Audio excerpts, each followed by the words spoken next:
Ladies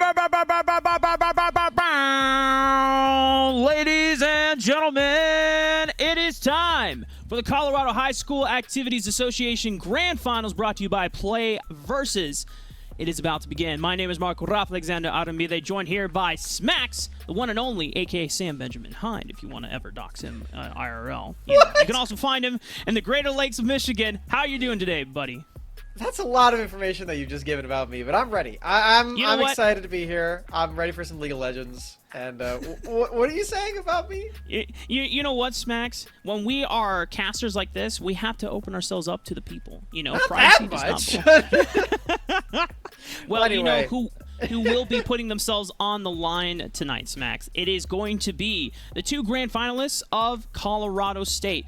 Castleview High School, the third seed of Colorado, taking on Wolfpack Legends representing Grandview High School, I should say. Not quite university level yet, but they are getting there, as these two titans are going to be clashing out. The first seed from Wolfpack Legends versus Castleview, third seed. Not to say that we didn't expect this, as these are some of the top four teams within the state, but they have a lot to prove tonight, Smacks. Yeah, and speaking of the top two teams, Wolfpack almost had a second team up here as well, their junior varsity team, making it really far as well. So I don't know what's in the water over at Wolfpack, but they've got a lot of strong players over there at their school, and I'm really excited to get into this match as well. High school League of Legends just hits different.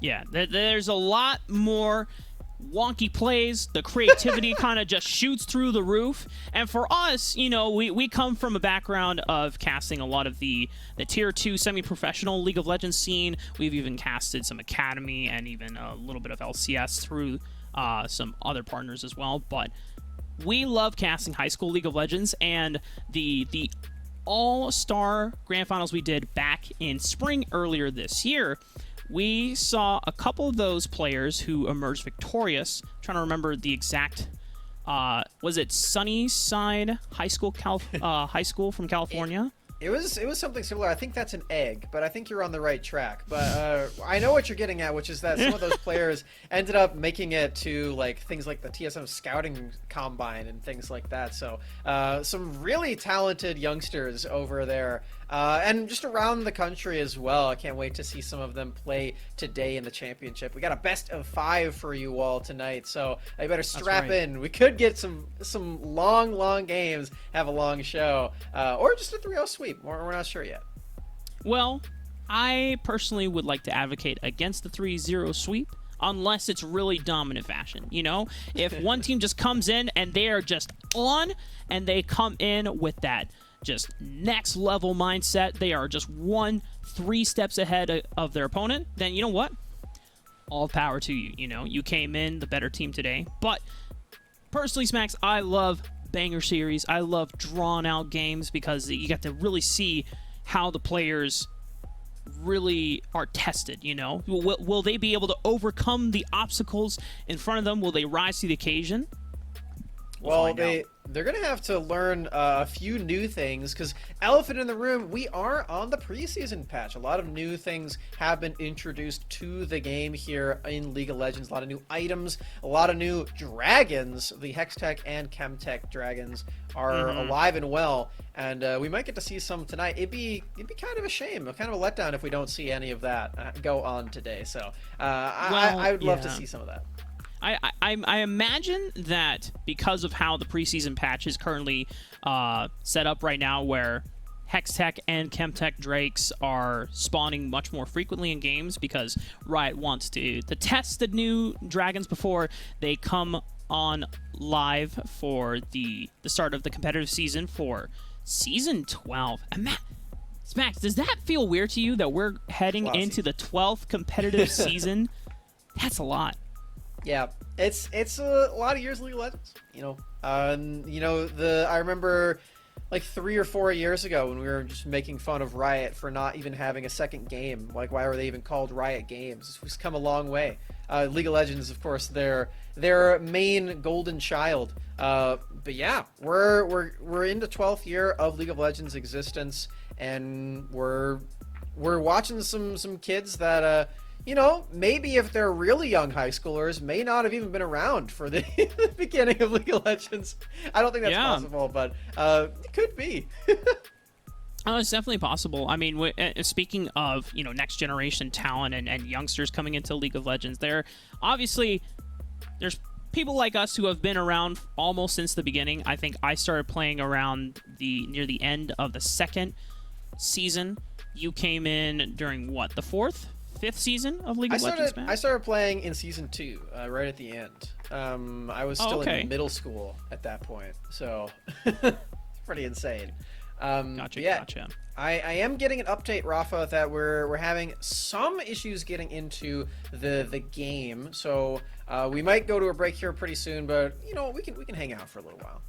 Yeah, no, we're down to just hang out with you guys. You know, one of our favorite things is, you know, as you know, technical difficulties, you can't escape them. It happens, you know, a lot of the times, and you know, for me and Smacks, it just allows us to enter the podcast zone. You know, we get to tell you about what's happening in not only the state of League of Legends, but also esports in general. One thing I do want to get into, specifically regarding the players tonight. I know you've gotten a chance to look at their op.ggs. You know, I want a little taste to see what champions we might expect coming out of these two teams. Yeah, you know, I was seeing some interesting stuff on these. Let me pull these up again just to make sure. So yeah, I was seeing some curiosities. We've got some Draven gameplay happening over here for 999K. I like that. That'll be pretty fun.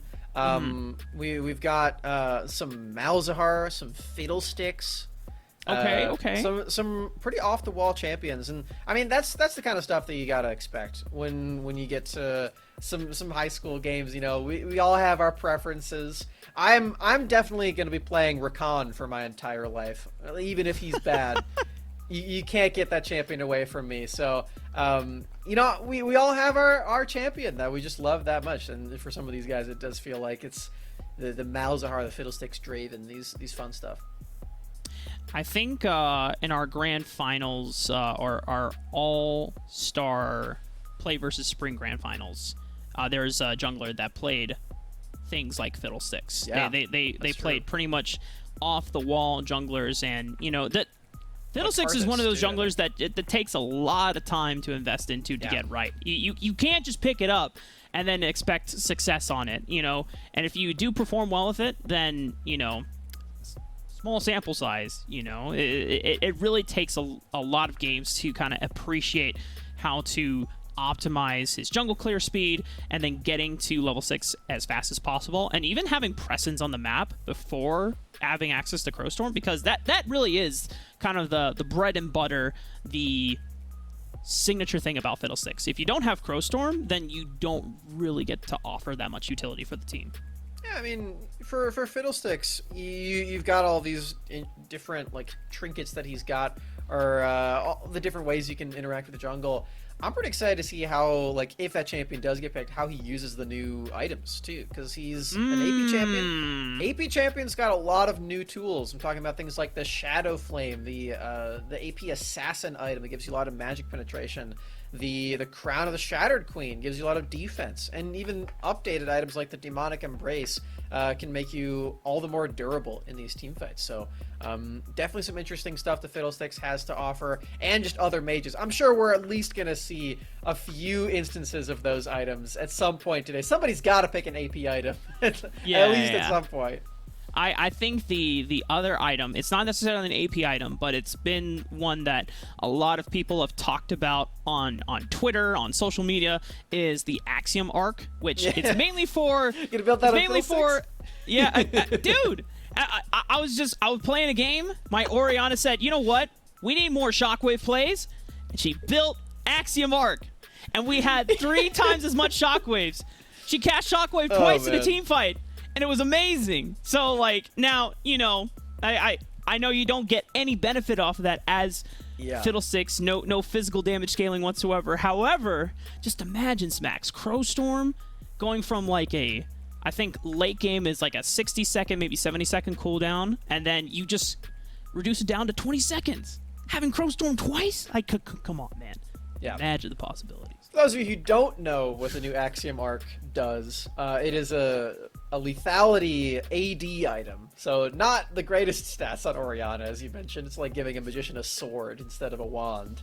What am I supposed to do with this? Yeah, I'm just a robot mage. I don't know how to use this, but the ultimates are really fun. I remember building that on Karthus and an ARAM, so that was pretty fun. Oh, see? Yeah, there you go. It's pretty good. It was better when I played Nocturne with it, though, because he can actually use the stats. That was also really fun. Just turning off the lights all the time. But yeah, regardless, lots of fun stuff that can happen. Speaking of turning off the lights, the stealth in the Chemtech zones are crazy. I don't know if you've experienced it quite yet, because it hasn't been out for very long. But yeah, it is pretty insane. You just move around in the stealth of the jungle. It really does feel like you're playing Rengar all the time, but it gets rid of the bushes. So Rengar is actually pretty sad about it. Yeah, it's not quite the same stealth that he would like to use to his advantage, but it's really nice for Kha'Zix. Really nice for anyone that is... Whenever Chemtech map is alive, Duskblade gets a huge stonk boost in terms of like value, because you're always camouflaged, and so as soon as you get one pick and you get back into the stealth zone, it's like you're gonna have that passive right up again. So overall, it feels like assassins have really kind of surged during the preseason meta, and there's had been some adjustments on not necessarily champions so far, but just the items itself. And ladies and gentlemen, the moment has arrived. We have our champion select draft for the first game. I got so excited I almost knocked over my mic stand here. I'll clear out the whole desk for this, Max. Wolfpack Legends on the blue side, because they are the higher seed going into this grand finals against Castleview High School. Already, they are respecting the jungle picks from Castleview High School. I told you, man. The Fiddlesticks was threatening off the back of a couple of solo queue picks. So, gotta remove that. There's the Draven, too. Wolfpack have done their research, Rafa. They did the same research that I did, at least. The Soraka being released, too. So, we're definitely getting into the comfort picks. These are... Actually, you know what? I guess I shouldn't say that. I don't really know what the meta is in the preseason. It's a very new game that we're all playing at the same time. So, really, maybe these comfort picks are just the most powerful champions in the game. We don't actually so really far, I think what we've learned from PlayVS and watching other state finals in the past, you can shove them, the competitive meta, what's going on at the time, what LCS, LEC, LCK, or LPL is playing. It doesn't matter, It's all about what the youngsters can play the most efficiently and what feels good to them. And sometimes a lot of the ways that teams will take game wins is just giving them a champion that makes them feel confident. And already, confidence is the name of the game with this Vayne lock-in. The Vayne, great counterpick into Kai'Sa. It can tend to struggle into Hecarim, which does have a lot of accessibility to getting on Vayne's face. He has two ways of approaching her that are unstoppable, so you can't knock him away with the Condemn. So it's a tricky pick to operate when there is a Hecarim on the other team. There are other picks that now Castleview can select to counteract this Vayne, but in the lane, it does have a really nice time against Kai'Sa. And Tahm Kench also really does not appreciate getting hit with the Silver Bolt, so this Vayne likely will be quite threatening alongside what appears to be a Jungle Diana. Jungle Diana is something that is a personal favorite of mine, even though she got slightly nerfed from her prime time during what I believe was the summer of the global competitive season, where we saw a lot of Diana Yasuo comps. In fact, you and I had a couple of those in our ranked solo queue games. The glory great days. Great times. But Diana's still good. Diana can still be used effectively well. She's just no longer on like the high priority list, but if you're comfortable with her, you can make her work. It is a champion that still does a ton of damage. You can build either more utility AP items just to be a playmaker, or you can be a huge carry if you want to invest a little bit more selfish AP.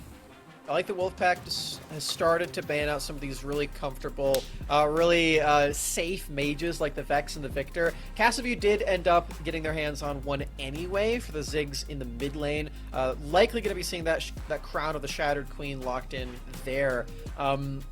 With this Aatrox pick for Wolfpack, I'm feeling like this is a support Orianna at this point, because it looks like Yasuo is going mid, and I'm pretty excited about that. You know, support Orianna, not something that's traditionally used, but can be very effective. You have the shield, you have a lot of damage for the lane, so this is very exciting. So, there's a couple options, right? Yeah. Like you said, support Orianna. You can, you know, mages have found some success through the support role just because of how support income works, and you can get a decent amount of money there.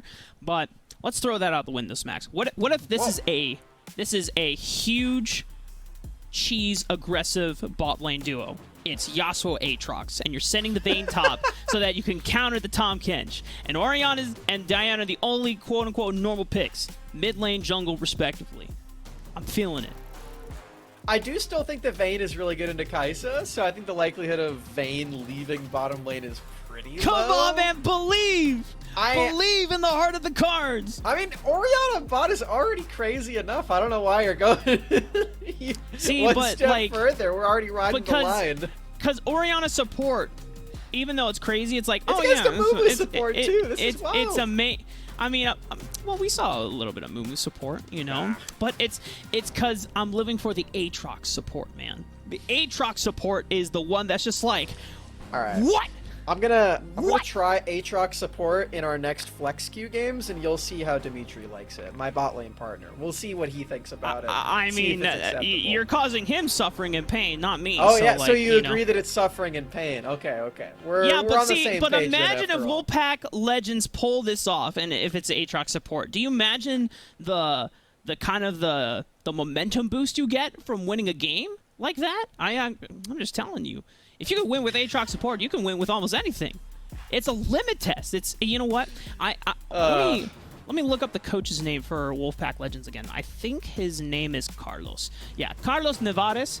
If they go for the Aatrox support, the mental damage, the mental warfare being afflicted right now, 10 steps ahead. 10,000 IQ. Again, if this happens, and then we can go ahead and try it in our games, we'll see if we can replicate the same success. Again, I feel like it's pretty unlikely, but we know we can dream until the game actually starts. On the other side, for Castleview, they're rocking a pretty heavy scaling composition. They have some team fighting tools with some Mumu and the Ziggs. You got some frontline with Tahm Kench Hecarim. It feels like if they don't fall prey to a big knock-up team wipe, that this actually is a pretty solidly constructed 5v5 front-to-back composition. You have to worry about the big ultimates, obviously. The Orianna Shockwave can really do some damage alongside the Diana ultimate. Both of those activate Yasuo Last Breath in ways that you really don't appreciate in a front-to-back composition. Yeah. And then you have to go one step further. After that, after you hopefully avoid those ultimates, you also have to find a way to take down these marksman-esque champions like the Vayne and the Yasuo. So Castleview High School, they've got a solid composition. They have to make this work, and they have to show us that they're skilled at playing a composition like this, because they've got some cheese that might end up sticking to the wall. Yeah, I will say, you know, memes aside, don't let your dreams be memes, kids. Always chase for the stars. Castleview High School, the way that they look at Wolfpack Legends composition, if they're the ones initiating with the Mumu and the Hecarim, and they prevent the likes of Diana and Yasuo ever getting to the backline of Ziggs and Kai'Sa, you're always in a winning position, because then you're forcing them to deal with the front line first. And then Ziggs, he can always follow up, make Inferno Bomb 2 screens away. Kai'Sa has the ability to join in the fight once it's safe, thanks to Killer Instinct. So I like what Castleview have drafted. You know, very, dare I say it, standard. You know, it has a solid team fighting identity. So for me, it's all about Wolfpack Legends, seeing if they can find individual advantages, either through the laning phase early on, or if you can kind of force skirmishes in your favor, because you have champions like Yasuo and Diana that can skirmish pretty insanely well. They have some decent mobility to weave in and out of river battles, or if you want to go for invades. And Aatrox is one of those champions. Gore Drinker purchase, and then boom, this champion is just God mode. I don't even know how you deal with it. If you don't have Grievous Wounds, this thing will just rip apart a team. Grievous Wounds are going to be pretty important. I imagine that something like a Bramble Vest for Tahm Kench will have to be bought. I mean, it helps against Vayne Yasuo too, right? Yasuo ends up having a lot of lifesteal himself, so you're going to want to look at that sort of item. Let's take a look at what the lane phase actually is going to be like here, Rafa. So Kai'Sa and Mumu have a lot of aggression that they can put in. This is sort of uncharted territory for both me and probably the player as too, no matter what support they're actually playing against. I assume it's this Orianna. It could be your Candyland version of a bottom lane with the Yasuo and the Aatrox. You mean my dream? My entertainment? Yeah. Okay. You're just like Katy Perry up in the cotton candy. Anyway, the whatever is coming here, the aggression is going to have to be key for this. The Kai'Sa and Amumu need to get their crowd control off very early and force the Vayne out of this lane. Because Vayne, if you don't get it by the bandage toss, is actually going to have a pretty free laning phase here. You can move around with your tumble. You can get a lot of damage and solid trades off with things like Press the Attack and the Silver Bolts. So it's up to Castleview's bot lane or perhaps a jungle presence to come through and help out so this Vayne doesn't scale out of control.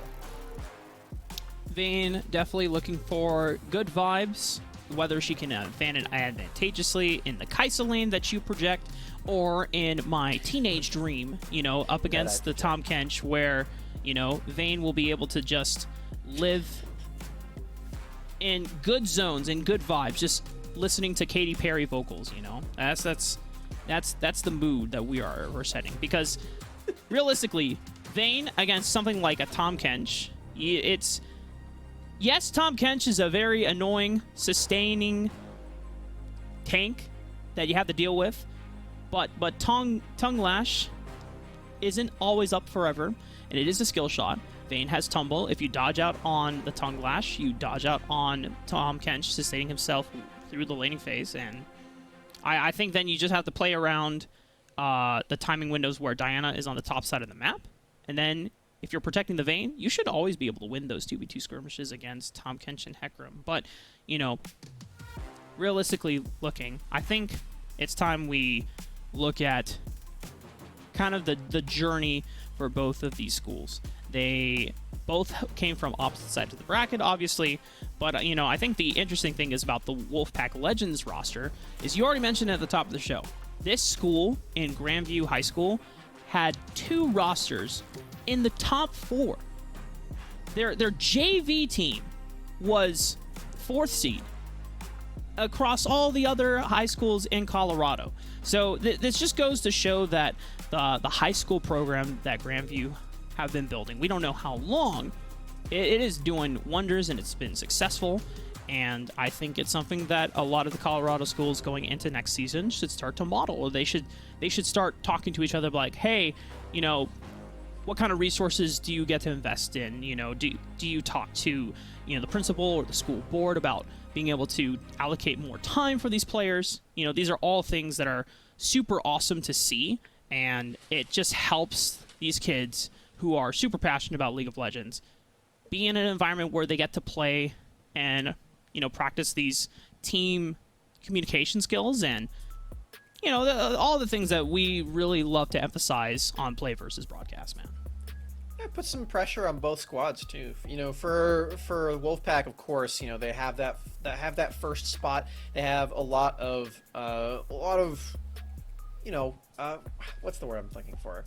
The prestige. They have a lot of prestige as having 2 teams in that top 4. Half the players are from their squad in that top 4.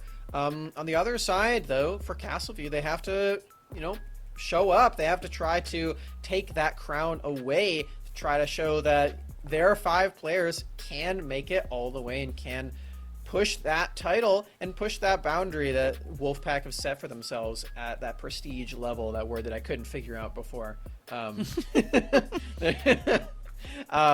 Sometimes when we're warming up and getting ready, it's our little dictionary and thesaurus starts to get clogged up in the brain. We're like, okay, we gotta go back to English class in high school as well. I'm sure all these kids are like, "Hey, you need to borrow our note cards? Come on, guys." You guys talk for a living? What is this? Hey man, this is the greatest finesse of the century right here. We want to give a small update. There is a game pause currently. We're not sure what the technical difficulty is going on for the players, but we want to give them the allotted time so to make sure that all the players, they've been working very hard towards this grand finals, and got to make sure that all the kinks are working out correctly.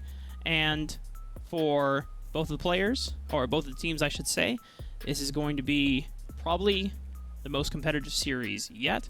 This is something that it always, when we talk about like player emotions going into a series, we've been in competitive situations before, Smacks, where you go into like a best of 5. It's very much different than best of 3 and best of 1, apart from the game length, obviously, but also how much or how important emotional momentum is, right? If game 1 doesn't go your way, you need to keep the mindset that like, okay, you know what? Throw it out the window. Doesn't matter anymore. It's in the past. We still have 4 more games to potentially play out, and we can still turn this series around in our favor, right? And there's always a lot to learn from in game 1. So a lot of times when teams are playing super passive or super cautious in game 1, usually I think it's nice to know, or to be informed that, hey, don't feel bad, don't try to hide too much in game 1. Play confidently and then limit test on game 1, because you have plenty more time to make up for common ground or lost ground in that first game of the series, versus if you just play controlled and you're not experimenting, you're not trying to see where you can break the enemy team or you can push them to the limits, then you don't gain valuable information that later the series goes on. At the end of the day, whatever wins that you get in this best of 5 are just equivalent in terms of how much they matter. If you win games 3, 4, and 5, you still win the series as much as if you won games 1, 2, and 3. It might not feel like it in the moment. That's something that you have to consider when in a series like this. It's just at the end of the day, if you wake up tomorrow, you're like, wow, we won 3 of those games. Yeah, it might have not been the cleanest, but we ended up taking the title, taking the trophy. And I hope there's a trophy. But regardless, that's really what it comes down to. So you gotta buckle down. You gotta get ready for this best of 5, because like you said, Rafa, these can get pretty intense. It's a lot of mind games, a lot of mental fortitude that it takes to win a best of 5 like this, or even play in one to begin with. So gotta get ready for that one. Like you said, these teams have come a long way through the bracket to get here, taking down many teams in their wake. I'm sure they've had a lot of time to practice and get ready to, a lot of Clash games. I'm sure they've got under their belts here. I know we've played some Clash. Even just that gets intense. Yeah, I mean, just a for fun weekend turns into the most competitive night of our lives at any given point. Especially when you're pushing that 40-minute mark. You've gone through multiple Barons. The Elder is up.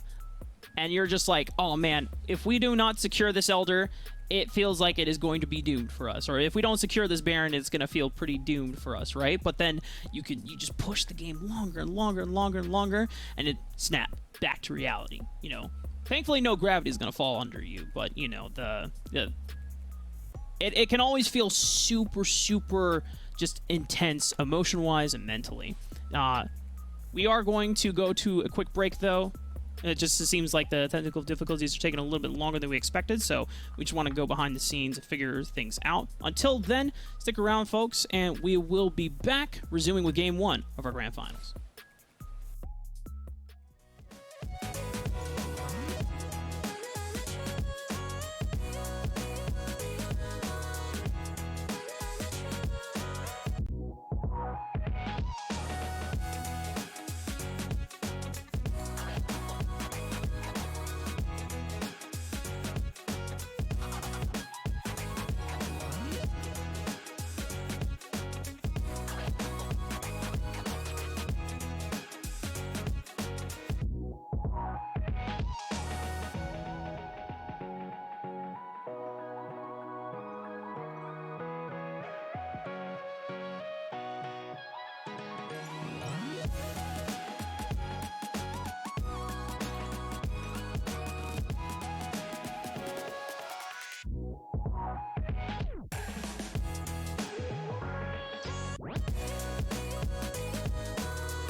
See, told you we'd be back soon. Welcome back, ladies and gentlemen.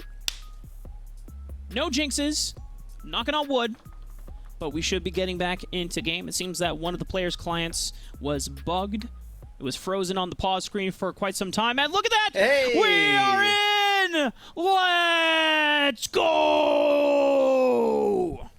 You know, you mentioned that there weren't any jinxes, and yeah, that's true. Jinx was not picked in this game, but there might be some jinx later.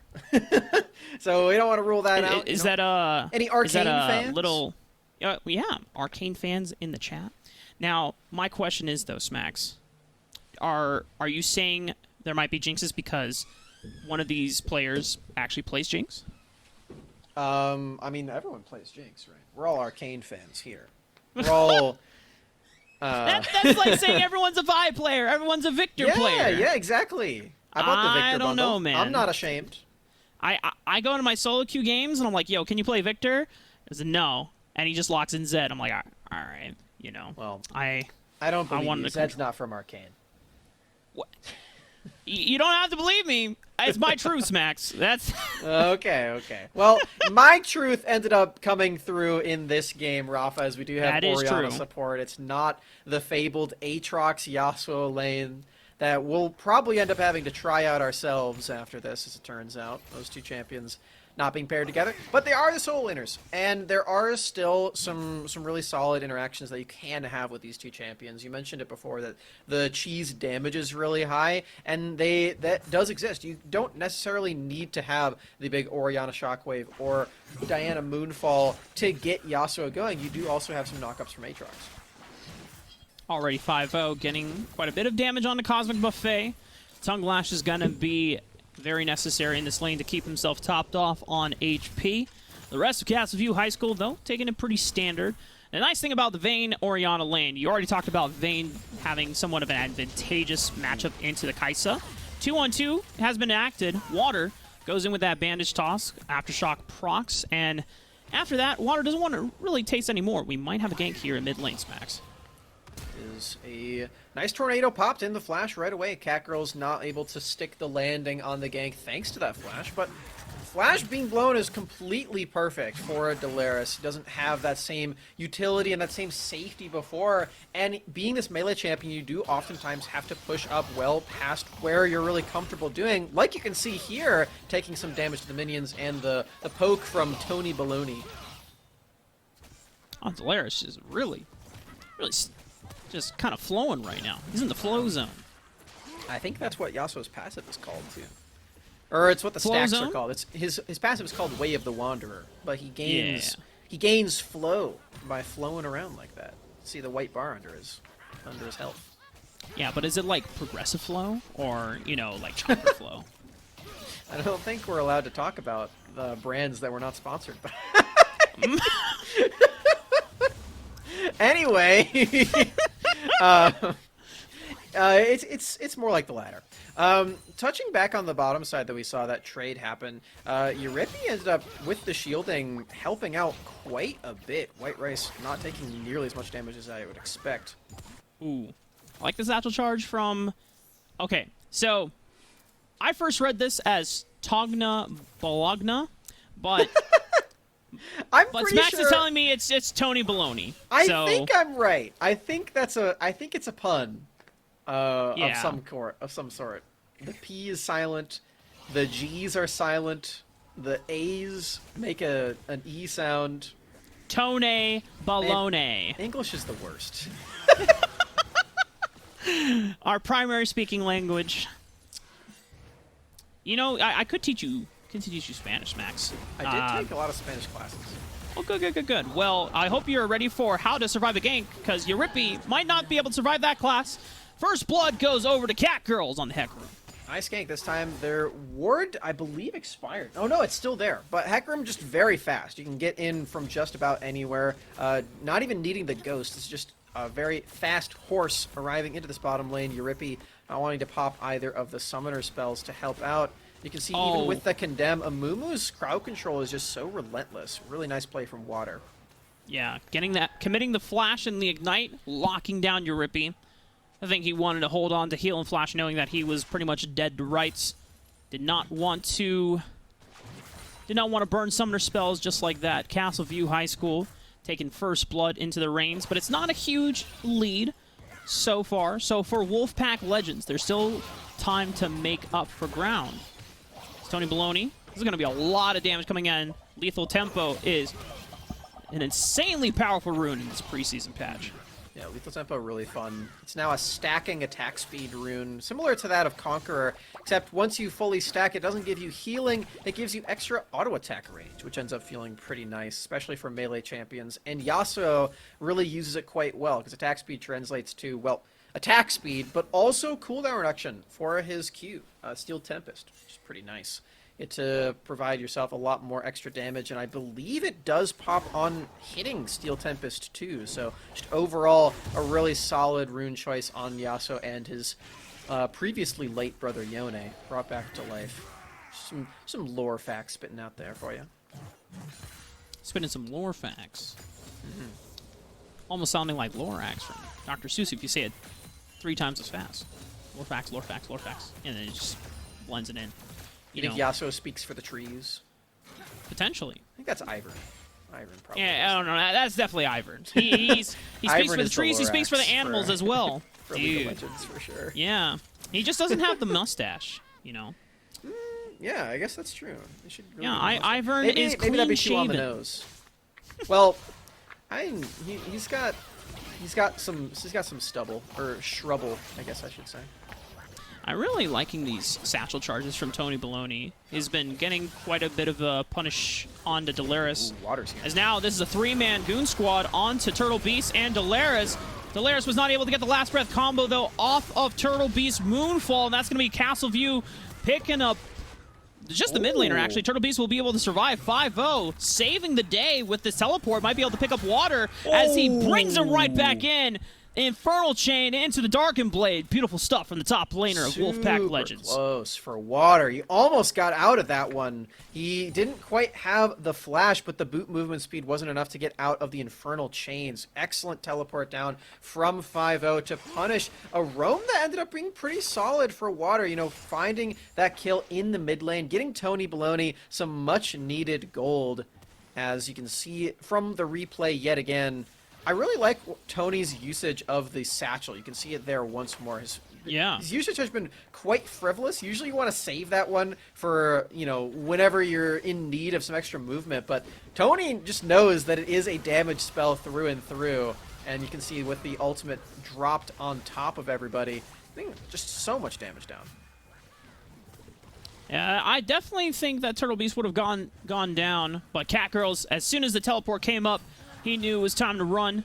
Water cannot say the same for them. They were caught a little too far forward. You know, once you're in as a Mumu, you can't really get out. So live by the bandage, and you know, also be sad by the bandage. Yeah, I mean, you know, bandages are supposed to help cure your wounds, but Smax, for Mumu's case, that doesn't end up being true. This is the true curse of the sad mummy right here. Wow. That's deep. Mumu, he in the support position, you know, he can support his friends, but he can't support himself. How ironic. Getting some Darth Sidious vibes right now. Almost 10 minutes into the game, Smax. 14.2 thousand to 13.3. Solid 1K gold lead over to the Grandview High School representatives in the Wolfpack Legends. I'm ashamed that we didn't get any Warwick so far from that. I mean, it's only game 1 of the best of 5, but if we need to get Warwick, we need the mascot of the school. If they're called Wolfpack Legends, we need some Wolf champs in here. There's Warwick, you got Nasus, which is kind of a stretch, and you got Kindred. He's a dog. Kindred, one of the Kindred champions is Wolf, so yeah, got one there. Either one of those would be acceptable. I feel like you could get away with Nasus. His bandage toss connects onto White Rice. Oh wow, White Rice just continuing super far forward, but 99K and Water just have way more damage, and they also have reinforcements from Catgirls.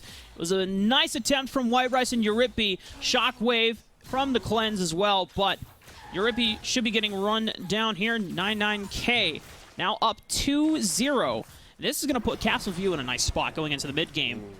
Gank attempt up in this top lane here. Rafa Turtle Beast arriving with the Moonfall knock-up connection into the next one. 5-0. Really appreciating this gank, and the kill goes over to Turtle Beast, but him showing up in top means that Castle View have the Drake for themselves.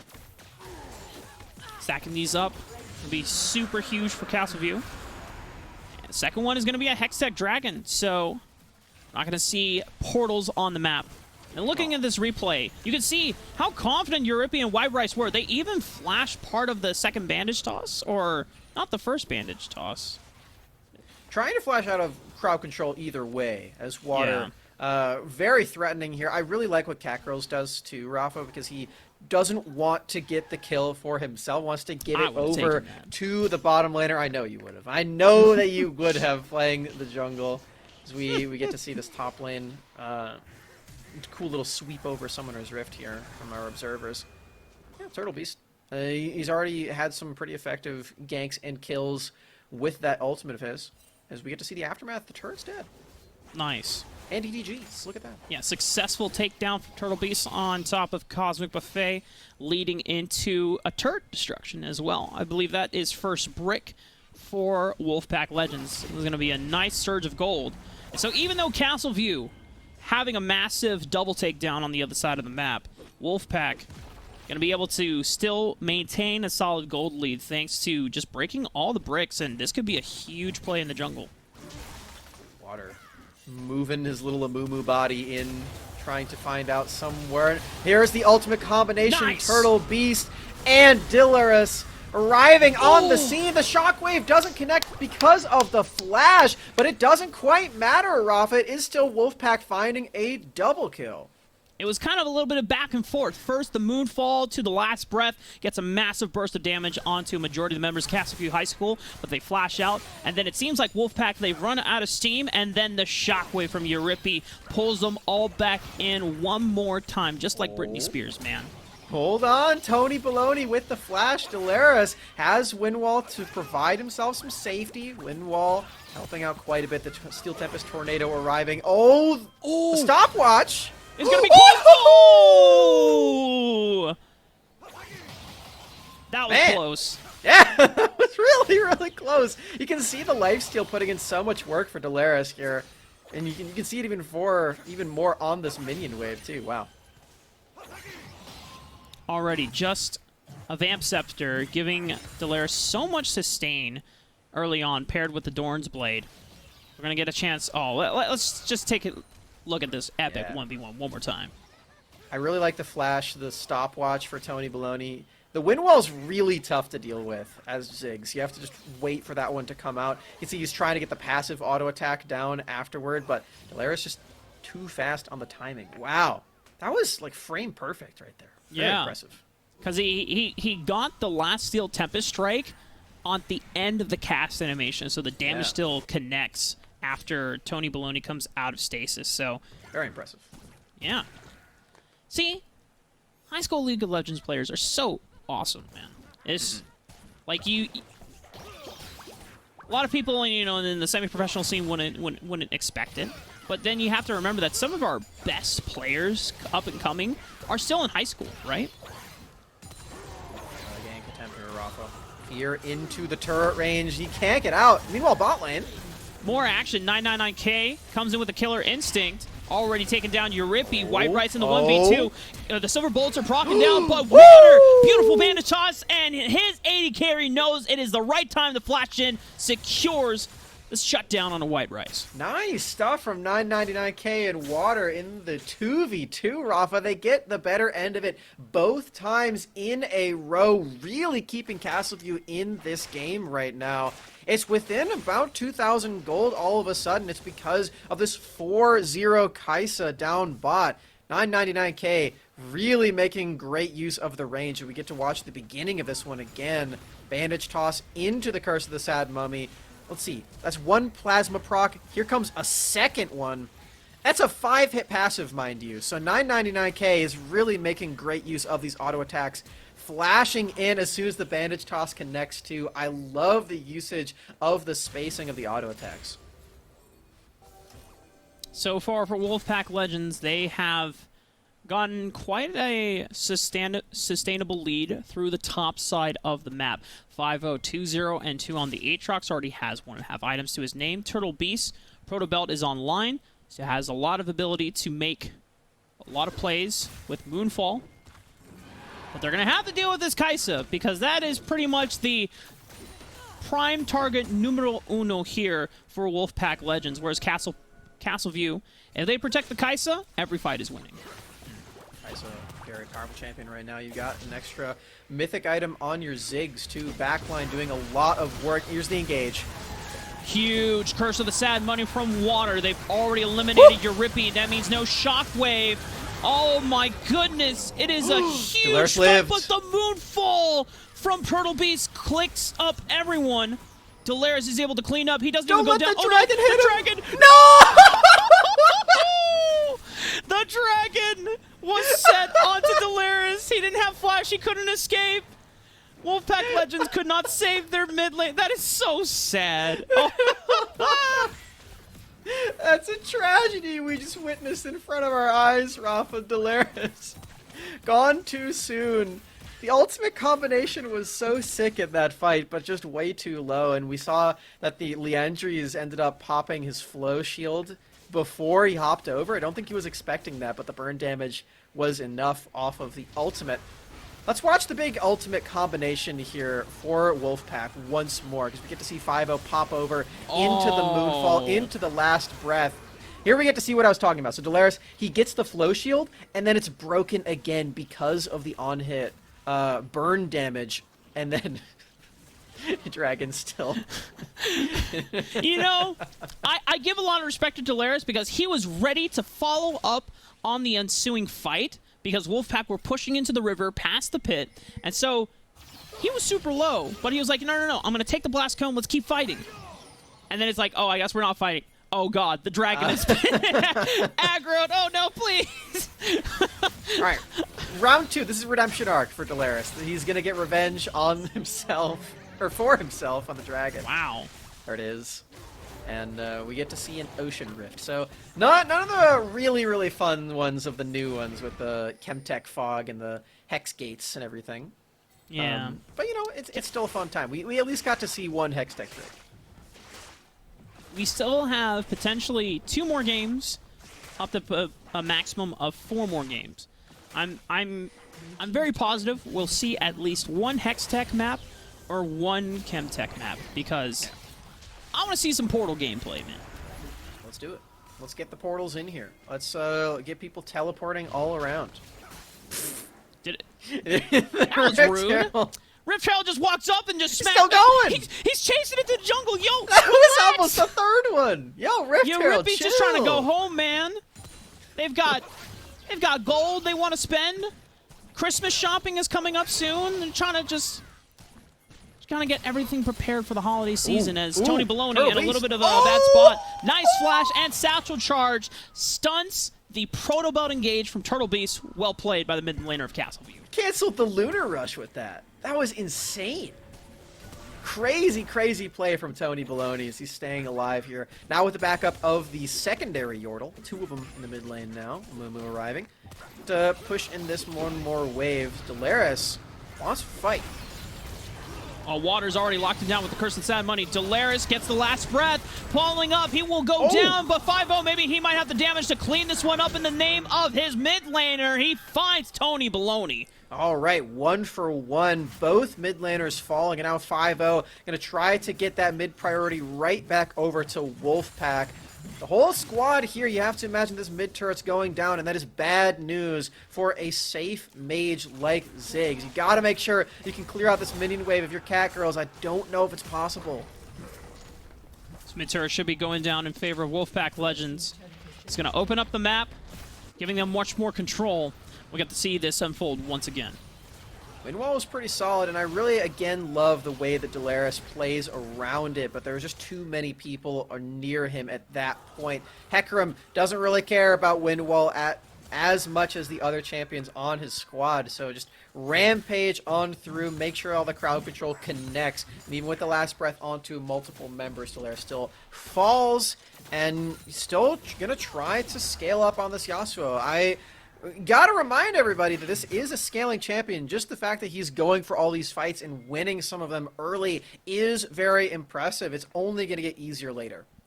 So on the one hand, Castleview not fighting around their Kaisa means that they are kind of taking a little bit more risk in ensuring that, are trying to find winning fights, since Kaisa has a majority of their gold. But on the other hand, they also are minimizing risk, because if they pick a fight that is not bueno for their Kaisa, and the Kaisa gives shutdown gold, then the Kaisa starts to lose that advantage that they already have against White Rice, who is... Actually, you know what? When we get a chance, Max, I want to take a look at the gold between all the members, because, you know, Wolfpack are ahead 3,000, but I just want to see the individual gold advantage that 999K has over White Rice, because if it's a sustainable one or like a significant one, oh, look at that. Okay, so 1,300. It's not out of the game quite yet, but it is significant. Definitely the most strong member on the squad here for 999K. Pushing it onto the strongest members on Wolfpack as well. You can see that 5-0 is the richest guy on the team, on the Rift, really. And this Aatrox champion is going to be pretty hard to take down. We have the 5-hit passive on the Plasma for Kaisa, but ideally you're not really hitting the Aatrox all that much on this champion. Ideally you're going to be hitting a lot of the back line when you jump in and assassinate people. Speaking of jumping in, we're getting Delaris jumping in the belly of the beast. I feel like Delaris is going to be sad about this one. Yeah. He's trying really hard, but, like, this is Tahm Kench. This is what laning into Tahm Kench as a melee champion does feel like a majority of the time. I think the way that Wolfpack played around 5-0 and getting Turtle Beast to assist him in getting a sustainable lead, but Yasuo, it does feel a little hard, a little harder into that matchup. Yeah, until he ends up getting something like a Lord Dominic's Regards, it's gonna feel pretty bad for the entire time, especially with the Bramble Vest that we mentioned before in the draft with Cosmic Buffet. Gonna have a really nice time against these auto-attacking champions, reducing their healing and reducing the incoming damage. Now that Delaris has a Blade of the Ring King as well, he's really committing for this on-hit healing style build for the Yasuo. Doesn't have as much damage as you'd expect with the Infinity Edge as the second item, so will end up struggling into Cosmic Buffet.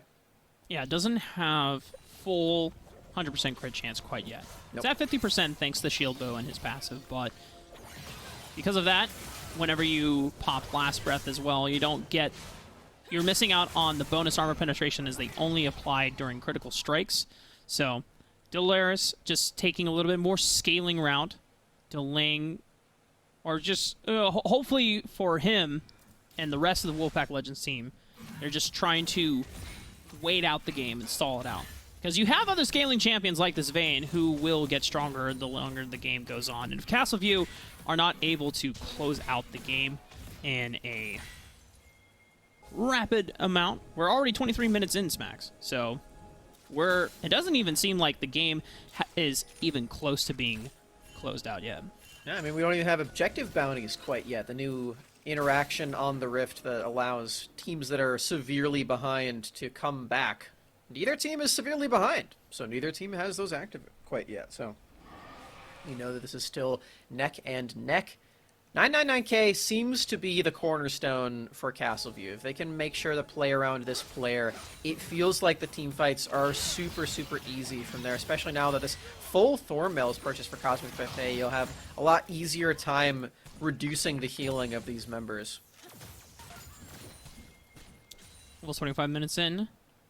Fourth dragon of the game will not be spawning for another 3 minutes, so this is kind of the nice time for both Castleview and Wolfpack to, if they want to engage in any fights, it's really going to be centered around pulling one team towards the Baron side of the map, leading them and baiting them into the pit, seeing if you can take it down. However, if you're either team and you don't want to start a Baron, then you can just catch these waves.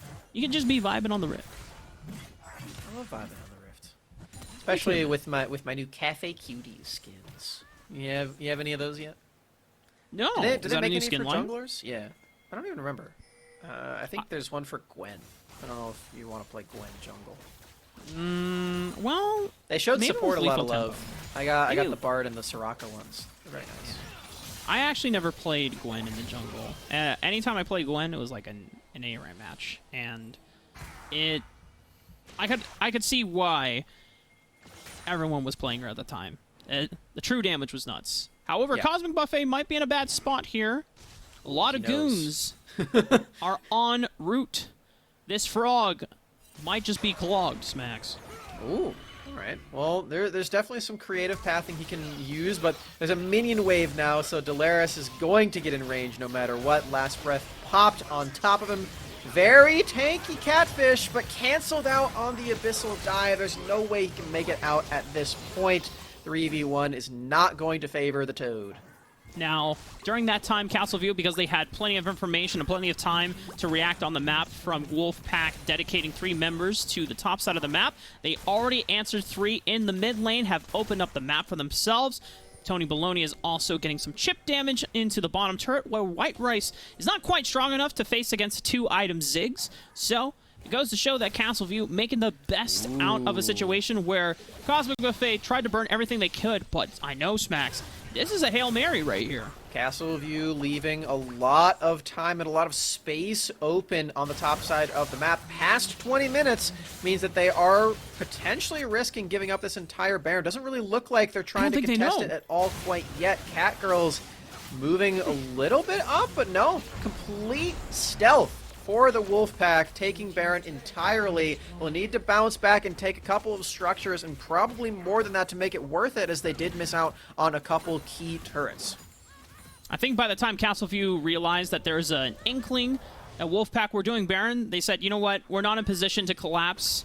Let's just make the most out of this by getting another 2 turrets, tier 2 on both mid lane and bottom lane. Baron buff is now available for Wolfpack Legends, but it is imperative for them that they find and force a fight that is successful for them so that they can use the Baron buff in their advantage. Could also just start wailing on the turrets. That's another another definite Right. thing that you could do. But team fight seems to be the angle that they are taking. Drake started up. Teleports here, so you know that both teams are going to want to commit. That's a Tom Kench in the middle of the team. They are split at the moment. Shockwave could be available. Woo! Gets 3. That's the last breath combo. Mega Inferno Bomb is used from Tony Baloney. Has already taken down the Jungler and Turtle Beast and Delaris. Castleview, look for the Kaisa. The Kaisa's the one that you got to take down if you want to win this fight, if you're Wolfpack Legends, because Castleview, they're playing around their bottom laner beautifully. Oh! White Rice cannot get out of there. Has the flash over the wall. Tony Baloney going to send them the Kingdom Come. Cosmic Buffet over the wall. A flash from Tony Baloney looking for Europea. Flash into the wall, but it's still going to be enough to buy space. Castleview going to walk away. Even though they didn't get that dragon, they do come out on top in the fight. You call that a win if you're Wolfpack. It's a 2 for 2, and they ended up with the Drake at the end. So much blown on both teams, though. You can feel the energy in the air in this game 1 of the finals. Both teams wanting to find slight edges in these team fights. It all really turns up huge for the side of Wolfpack once this Diana ultimate comes in. That is so much damage layered onto all of these members. It becomes tricky once they have to deal with Cosmic Buffet, though. You can see just how tanky this Tom Kench has become. And Catgirl's diving in. You have a really strong front line. This is what we expected of the squad for Castleview. If they can get this entire team alive and well for a 5v5 front-to-back team fight, this can happen where they lose out on the objective, but they can still take a 5v5. And this is where it goes to show Wolfpack Legends. Their strength has to be putting pressure specifically onto the back line. If they fight front to back, currently in the state of Castleview High School, their backline is putting up way more damage than White Rice is, just because White Rice is still trying to catch up in terms of power to the Kaisa and the Ziggs. The next fight that I'm looking for from Wolfpack Legends, they have to find Kaisa. They need to be able to put all their crowd control onto them. However, it's going to be a nice pick. Cosmic Buffet trying to take up as much as he can. No more frontline for Castleview, but don't think there's any ultimate burns from Wolfpack either, so they can still save that for another fight. Yeah, that's a very crucial pick to find. Cosmic Buffet won't be alive for this fight. This could potentially just be the entire end of the game. Cat Girls, I like this attempt to try to get some mid lane priority, but you have to be able to defend this lane. Ziggs could be enough. It does appear to be. Oh my word, Rafa! What did we just witness? A slaughter, I think. Dolaris just went bye-bye. They're teleporting mid. Oh, they're going to try to just base race them. Between Tony Baloney and Ziggs' turret destruction power, this is could definitely be enough. dead. This turret is dead for certain. Instantly against Ziggs. You have no chance of keeping that alive. Inhibitor seems to be safe for now. If 5-0 can get in range for the knockups, oh, just barely not enough. But Tony Baloney gets to walk away. Man. I'm still in shock from that bomb doing that much damage. That did not seem right. That did not seem... Didn't seem right for Dolaris either. He's got some magic resist now. He's like, you know what? This Ziggs hurts. Let me pick up a cloak real quick. It's getting a little hot or a little chilly from the amount of icy damage that I'm experiencing right now. We are heading into the winter season, so make sure you are dressed warmly, folks. Got a couple of layers on myself. Now I am a little bit crazy. I do have the window open. But I just like a cool temperature. Are you waving through the window as well? No. That movie ended up being really disappointing, so... Unlucky. Well, Water might be in a disappointing spot for himself.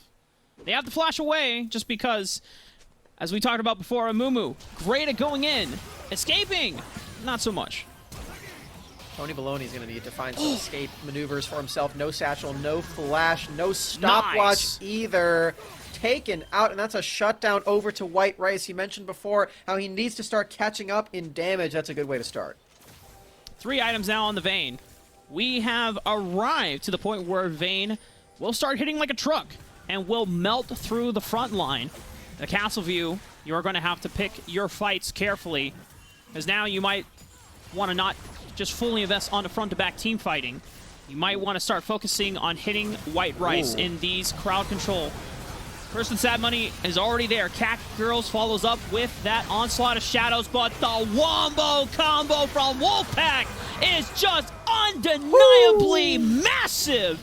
Wolfpack Legends get an ace. Turtle Beast wasn't even there for that. That was just a pure 4v4, and you could see that exemplified in White Rice's 1v1 in isolation with 999k. The Vayne has scaled up. The team has scaled up, and Wolfpack are trying to take this first game. All they have to do is kill that pesky Yordle in the base, Rafa. Can they do it?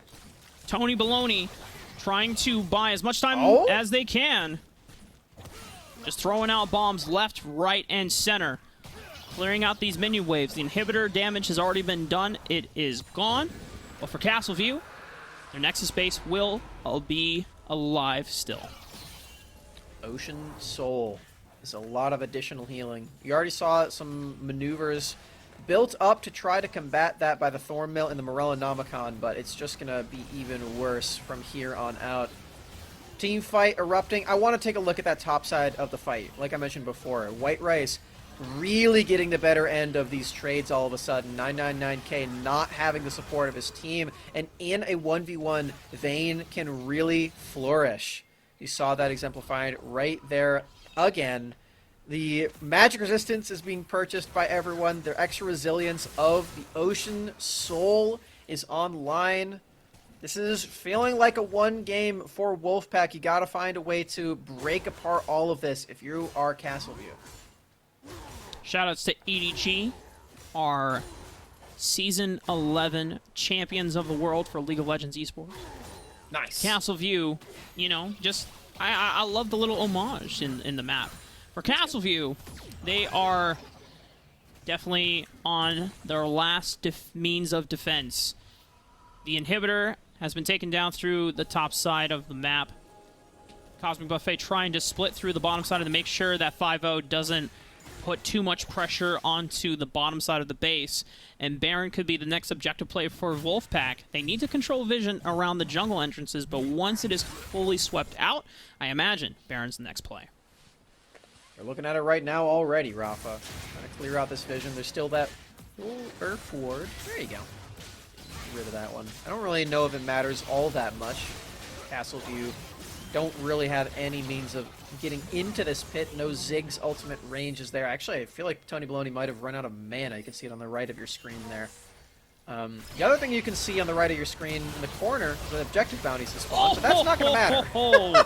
It was a beautiful condemn from White Rice, catching Catgirls en route of escape. Turtle Beast there with the follow-up, and now it just might be the rest of the pieces from Castle View falling and being knocked down here. This inhibitor turret will fall. The inhibitor itself will fall. Cosmic Buffet in a 1v5. He's going to try to buy as much time as he can. Euripi giving the good old sombrero just for style points. Tony Baloney throwing out the Mega Inferno Bomb, but game one will go over to the representatives of Grandview High School in Wolfpack Legends. Nicely done. In this 36-minute slugfest of a game, Wolfpack come out on top. They are not quite a match point yet, though. They're going to need another win to do that. We are in a best of 5, as we all know. And this is a great way to open things off. We saw already diametrically opposed team compositions. One very oriented on the wombo combo style of team fight. The other just traditional front to back. Ends up being that the wombo combo wins out today thanks to some really solid scaling and some really solid team fighting from the Diana Yasuo combination. Yeah, once the right targets were caught up in either a shockwave or a moonfall, then it's lights out for Castleview High School. And anytime that the backline was safe and it was just frontline on frontline, backline trying to deal with the frontline, it always seemed like that Castleview had the advantage, right? So going into game 2, as we said before, most of the things that we want these teams to exemplify in their opening games. Don't play scared. Don't play passive, you know. Push your limits now. Figure out where you can break the enemy team. See where weaknesses might expose themselves so that you can learn and adapt as the series goes on. When we come back from this upcoming break, ladies and gentlemen, we will be resuming with the draft of Game 2.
set me free or give me death, yeah. Living good, I've been blessed, yeah. Shout out all my enemies, all the best. You can set me free or give me death, man, I'm on my way, yeah. Y'all can find out, you on timeout. You been dealing with the devil, where you sign at? Yeah, oh Lord, you getting financed. Me, I'm talking ownership, baby, that's where my mind at. Try that, yeah, me, I threw my money down. And you know that it's good, we can skip the run around. And I don't need no yes, man, I'm all the way down. Yo, and I am not for sale, that's in case you couldn't tell, but y'all know better now. You can set me free or give me death, yeah. Living good, I've been blessed, yeah. Shout out all my enemies, all the best. You can set me free or give me death, man, I'm on my way, yeah. I'm on my way, yeah. Man, I'm on my way, yeah. And I can do this all day, man, I'm on my way. Said I'm on my way, yeah. I'm on my way, yeah. I'm on my way, yeah. And I can do this all day, man, I'm on my way. Said I'm on my way. Real life better than the internet. Keep what you been selling, I ain't into that. We are doing business, this is simple math. I invest, you know I get it back, you believe that? Yeah. They asking what the fame like, tell them hang tight. Let me holler when the pay right, put that on my damn life. You know I'm the man, right? Show them what the plan like, but y'all look slow, don't understand right, yeah. So tell me how you feel, baby, cause I've been working all the way up to a meal, baby. Yeah, man of the year, how I feel lately. You know the deal, baby, you know the drill, yeah, I'm on my way, yeah. I'm on my way, yeah. Man, I'm on my way, yeah. And I can do this all day, man, I'm on my way. Said I'm on my way, yeah. I'm on my way, yeah. I'm on my way, yeah. And I can do this all day, man, I'm on my way. Said I'm on my way. You can set me free or give me death, yeah. You can set me free or give me death, yeah. Shout out all my enemies, all the best. You can set me free or give me death, man, I'm on my way. Living good, I've been blessed, yeah. Living good, I've been blessed, yeah. Shout out all my enemies, all the best. You can set me free or give me death, man, I'm on my way, yeah. I'm on my way, yeah. Man, I'm on my way, yeah. And I can do this all day, man, I'm on my way. Said I'm on my way, yeah. I'm on my way, yeah. I'm on my way, yeah. And I can do this all day, man, I'm on my way. Said I'm on my way.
set me free or give me death, yeah.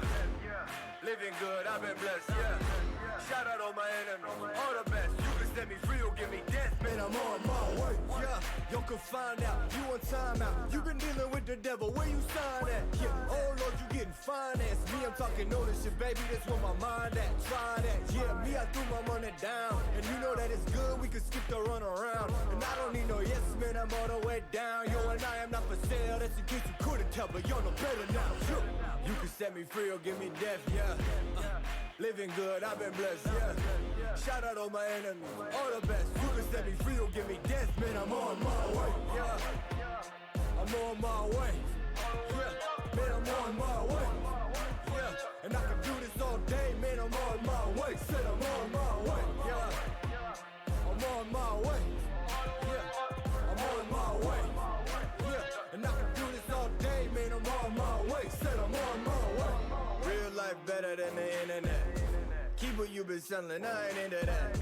We are doing business, this is simple math. I invest, you know I get it back, you believe that? Yeah. They asking what the fame like, tell them hang tight. Let me holler when the pay right. Put that on my damn life, you know I'm the man, right? Show them what the plan like, but y'all look slow, don't understand right, yeah. So tell me how you feel, baby, cause I've been working all the way up to a meal, baby. Yeah, man of the year, how I feel lately. You know the deal, baby, you know the drill, yeah, I'm on my way, yeah. I'm on my way, yeah. Man, I'm on my way, yeah. And I can do this all day, man, I'm on my way. Said I'm on my way, yeah. I'm on my way, yeah. I'm on my way, yeah. And I can do this all day, man, I'm on my way. Said I'm on my way. You can set me free or give me death, yeah. You can set me free or give me death, yeah. Shout out all my enemies, all the best. You can set me free or give me death, man, I'm on my way. Living good, I've been blessed, yeah. Living good, I've been blessed, yeah. Shout out all my enemies, all the best. You can set me free or give me death, man, I'm on my way, yeah. I'm on my way, yeah. Man, I'm on my way, yeah. And I can do this all day, man, I'm on my way. Said I'm on my way, yeah. I'm on my way, yeah. I'm on my way, yeah. And I can do this all day, man, I'm on my way. Said I'm on my way.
set me free or give me death, yeah. Living good, I've been blessed, yeah. Shout out all my enemies, all the best. You can set me free or give me death, man, I'm on my way, yeah. You can find out, you on time out. You been dealing with the devil, where you sign at? Yeah, oh Lord, you getting financed. Me, I'm talking ownership, baby, that's where my mind at. Try that, yeah, me, I threw my money down. And you know that it's good, we can skip the run around. And I don't need no yes, man, I'm all the way down. Yo, and I am not for sale, that's in case you couldn't tell, but y'all know better now. You can set me free or give me death, yeah. Living good, I've been blessed, yeah. Shout out all my enemies, all the best. You can set me free or give me death, man, I'm on my way, yeah. I'm on my way, yeah. Man, I'm on my way, yeah. And I can do this all day, man, I'm on my way. Said I'm on my way, yeah. I'm on my way. Welcome back, ladies and gentlemen. We've got our Colorado High School Activities Association Grand Finals, brought to you by PlayVS. Game 2 coming up. I know it's been a while. Personally, Smacks, you know what did you do during your off time? I watched the new Team Liquid roster announcements on Twitter. Nice. That is Okay, what I okay, did. okay. The videos are very funny. Highly recommend. Yeah, I also... wait, are you wearing Team Liquid merch? Oh my god. Now it just sounds like we're... Yeah, unintentional. Forget about that. Pay no attention to the merch. I saw you were wearing a hoodie. I wanted to match the drip. I could not find a bomber jacket though. But you know what? We were coordinated on the drip. Now we are coordinating ourselves into game 2. Castleview taking blue side. They kept most of the bands the same, but that Aatrox from 5-0 was a bit of a doozy to deal with from Wolfpack Legends, trying to take him off of that comfort pick. It is meaning we're going to have to see a different flavor from the top laner. More big priority on Hecarim for Castleview, though. Back to that champion in the jungle. We're going to be providing a lot more of the same that it did before. Lots of frontline, lots of disruption, and in a big fashion at that. Lots of really big crowd control there. Speaking of, Diana making a return for Wolfpack. Probably followed by the Yasuo, I would imagine. Both of those champions in conjunction seemed very strong.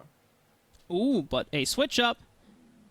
Not putting so much stock, because now as we saw that game play out, Europe's Orianna, once it came to the late game, the shockwave enabling and facilitating the Yasuo last breath was pretty sick to see. However, the laning phase didn't really seem like Europe had the most fun time, so they're switching it up, going to Thresh, a little bit of a standard, whereas Castleview, reacting upon this, will now lock in the Lulu.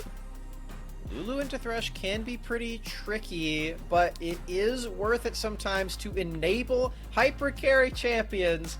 And what better way to lock in a hyper carry than Jinx from Arcane? We get You it called here. it. I did call it. I mentioned before we didn't have any Jinx yet, but you don't have to call it out quite yet. There's still time in this best of 5. And, I'm yeah, just Castleview right so shocked that you're just like, everyone plays Jinx, and I'm like, I don't know if I believe you. Yeah, everyone plays Jinx. If you're a bot laner, you definitely have played lots of Jinx before. Definitely. It's nothing like the spring days of Season 11 where Jinx could just steal Baron and steal Dragon with Super Mega Death Rocket. You remember all those games? Yes. Where it's just like, oh, man. I will never forget those. Those were insane. She doesn't quite do that anymore, but it's still possible. So you're gonna have to watch out for that one if you're on Wolfpack, and you're just gonna have to watch out for Jinx in general. She does deal quite a bit of damage. She gets a lot of range with the new lethal tempo. If you can stack that one up, that alongside the rocket range makes, I'm pretty sure it makes her the highest range champion in the entire game. Maybe Tristana at level 18 is a little higher, but regardless, Jinx is pretty crazy. And whoop, Malphite is here too. Ooh, a little bit of unstoppable force in your step. You know, now looking back at the ban phase with that Silas ban taken away, it is one of those champions that you don't want picked up on the other side from Wolfpack Legends. Renekton was their kind of blind top laner answer into whatever, and it still can pretty much coast through the laning phase against Malphite, but the real power of this Malphite is going to be in those team fight settings, right? Kali being locked in means that there's just a lot of melee champions here for Wolfpack. The only range being Lucian and Thresh, but it's not that much. And when you look across the board at that Jinx that I mentioned before, having a ton of range, alongside this now assassin-like burst mage in the Lux, you have just so much extra range to deal with on the side of Wolfpack. You have to be very precise with your engages and your assassinations to make this end up being good, but also, there's a Lulu you have to deal with, a premier champion at dealing with these assassin champions. So it definitely feels like Castleview have a really solid setup. Once again, team fighting is the name of the game for Castleview, and it is really centered around this back line. Front line, assembled once again. Hecarim, this time it's Malphite instead of Tom Kench, as Wolfpack did take that away during the second round of the ban phase. And then, you know, you're swapping out the Ziggs, you're plugging in the Lux. Lux might have a little bit more utility than Ziggs in terms of extra shielding. And it's just really all kind of all-inning on 999K being the premier carry for this squad in Castleview, because had 5 kills on the Kaisa, almost was enough to single-handedly carry that game and being the main reason why Castleview was looking so dominant during the mid-game. But Wolfpack Legends across the board, you know, 5-0 having the huge lead, Turtle Beast also being in a dominant position, and despite having a lot of deaths to their name, Dolaris was still a bit of a threat until it got to the point where the wombo combos were just too much for Castleview to deal with. The wombo combos are definitely still possible. It's not the same stack on stack on stack as it was before, but the Diana's still there. You still have a lot of AoE with the Renekton and the Akali. But this composition is much more around killing one person at a time for Wolfpack. You have to deal with the Malphite and Hecarim coming at you. If you're this Lucian, you have to try not to get left out to dry by the rest of your very melee team, because Diana, Renekton, Akali, all these champions are going to be diving way past Lucian's typical boundary. So for this squad, you have to be very aware of where your carry actually is, who the carry is in any given moment, and how to best play around it. Because Lucian doesn't necessarily have to be the carry in a competition like this. Akali can get a lot of burst damage onto something like a Jinx and a Lux.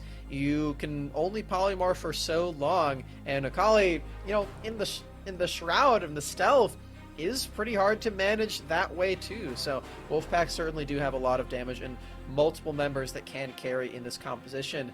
Again, I want to hammer home that it will be difficult no matter who they decide to play around. The other big advantage that Wolfpack Legends will have is they have powerful side laners. And in fact, even Lucian can be piloted as a side laner the later the game goes on. So I think Wolfpack really want to play into this identity of, you know what, team fighting wise, unless we are insanely ahead in gold, where we can just get access to the Jinx and wipe her out before Lulu gets a chance to polymorph one of the divers, or to wild growth and give Jinx the extra HP shield, right? Wolfpack Legends really need to split up this team fight composition from Castleview, so that the pieces all supporting the one carry are split up, and then therefore Jinx cannot stand alone by themselves. It really is reliant on the rest of the pieces of Castleview kind of working as one smooth unit, one effective death ball. And it's all with the same goal. So Wolfpack Legends, we're looking at seeing if Turtle Beast can find some advantageous early ganks to snowball and propel things like the Renekton and the Akali forward, so that they can start breaking down the map the later the game goes on in a 1-3-1.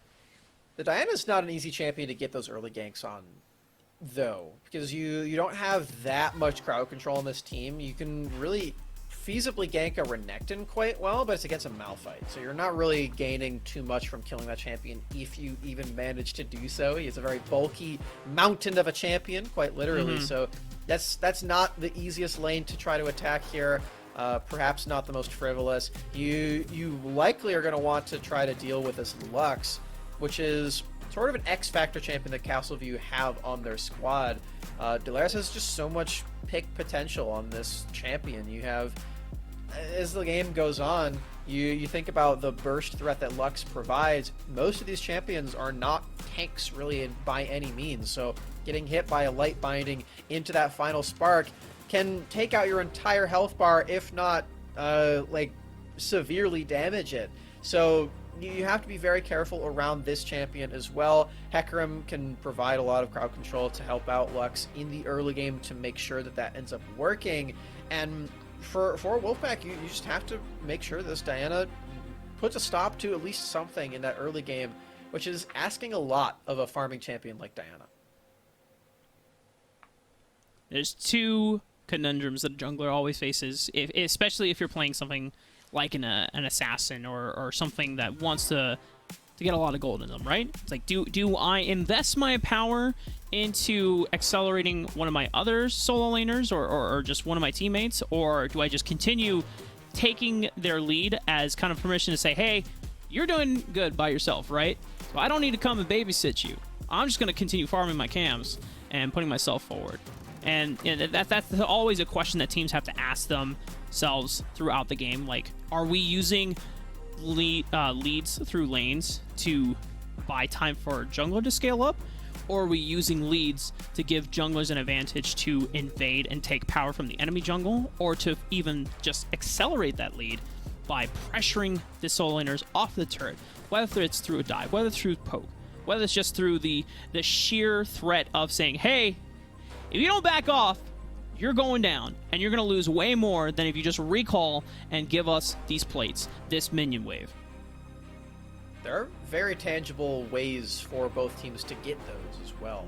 Specifically, looking over at Wolfpack, this Thresh Lucian lane is ruthless, especially against these champions that don't have a lot of mobility, the Lulu and the Jinx. If you get hit by a death sentence into a Flay, you're not going to have a very fun time. Similarly, the Renekton Slice and Dice has a lot of movement to deal with the Malphite in the early game. Yeah, he can have a lot of armor later, but typically Renekton has a lot of ways to deal with this Malphite in the lane. So Wolfpack have some lanes that can stand on their own or can be completely backbreaking with that additional support of a Diana. So like you said, there's that decision that we're going to have to see made by this Diana. Whichever way they decide to end up going, Wolfpack have these options, but the options feel like they run out the longer and longer that you wait. So early decision making is going to be key, making sure that you don't get this composition for Castleview ahead, or even moving forward into the game, because Jinx, Hecarim, Malphite, these champions are really unstoppable later. No pun intended on the unstoppable force either. I mean, that's why that ultimate name is there. But speak for yourself, Rafa. I intended the pun. A little bit of a little exciting switcheroo here. Turtle Beast is opting in for the Predator rune, which means that once they get access to boots, they're going to have a little bit more ganking power, because yes, you don't want to necessarily burn your Lunar Rush as your only mobility spell until you've hit them with the Crescent Blade, because then you get 2 procs of that and you get to maximize your damage. So the Predator rune allows you to get the movement speed necessary to move into position, and then you can just throw out your entire spell rotation and fully max out a gank potential. It's an interesting strategy, and it's not one that you end up seeing a lot on champions that don't have a lot of crowd control. But if there was ever any time to pull out the Predator, it's definitely on this patch. It's a very strong rune right now. So see if that ends up working out. Turtle Beast on the Diana, really liking the red tree. I'm curious to know if there's a magical boots. It would be pretty counterintuitive with the Predator, but that's usually something that junglers do. So something to keep an eye on. Seeing that both junglers starting on the bottom side of the map, and both getting leashes.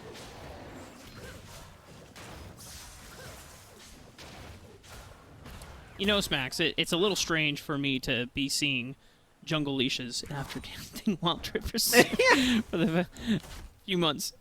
It's like, oh wow, that's when I saw it in game 1, I was like, wow, that's really nice from Castleview and Wolfpack Legends that they're investing time. Oh yeah, that's just standard. That's right. You know what's really shocking is that this set of 10 champions, 9 of them do exist in Wild Rift. The only weird one for that is Hecarim. So that's kind of shocking considering Yeah. League has like twice as many champions as Wild Rift right now. So that's just a fun Wild Rift factoid for you. Yeah, it's getting there. Yurippy walking forward in lane. Nice They dodge. know that they're about to hit level 2, throwing out the death sentence. A little wide, unfortunately, but I like the attempt. Definitely the right moves. Yeah, really good dodge from Water. You have to be like on your toes the entire time when you're playing against a hook champion as support. But that's really the only way that you can get pressure. You have to walk up, dodge the spell, get your Spell Thief's procs in, and hope that you get some lane priority as Tony Baloney. Oh no. Oh He no. doesn't know. He doesn't know Pepe left. Tony Baloney walking right up to the bush. However, Diana ganks early on, without the help of the laner. You're just trading damage to get HP advantage for your laner. 5-0, however, taking some damage themselves after receiving a little bit of love from Cat Girls, expending the Ghost. Pretty early ganks from both these junglers, considering you would expect them to be farming up a storm. Right back to it afterward. Catgirl is taking the Scuttle Crab. Less valuable on the first one, I might add. They reduced the power of it early, but it's easier to kill. So you have that one going for you. Catgirls gets to sweep that one away. And Turtle Beast, meanwhile, just continuing to take their own camps. Krug's still up and still trying to farm. You're going to see the Turtle Beast, once he hits the next camp, will have that level 4, but not quite yet. Did they put a ward down? I don't know. I don't think they did. Cosmic Buffet maybe trying to pull the wool over 5-0's eyes and saying, yeah, I put a ward in Krug camp, but I secretly didn't. We're getting a head shake no from our observers there. I don't know if you caught that one. But That was beautiful. I love our nicely observers. done. I always love communicating with our observer friends, even if we can't hear them. It's that's They can the hear closest us. Closest thing we get to body language here on the online interwebs. Yes! That's the nod of yes approval.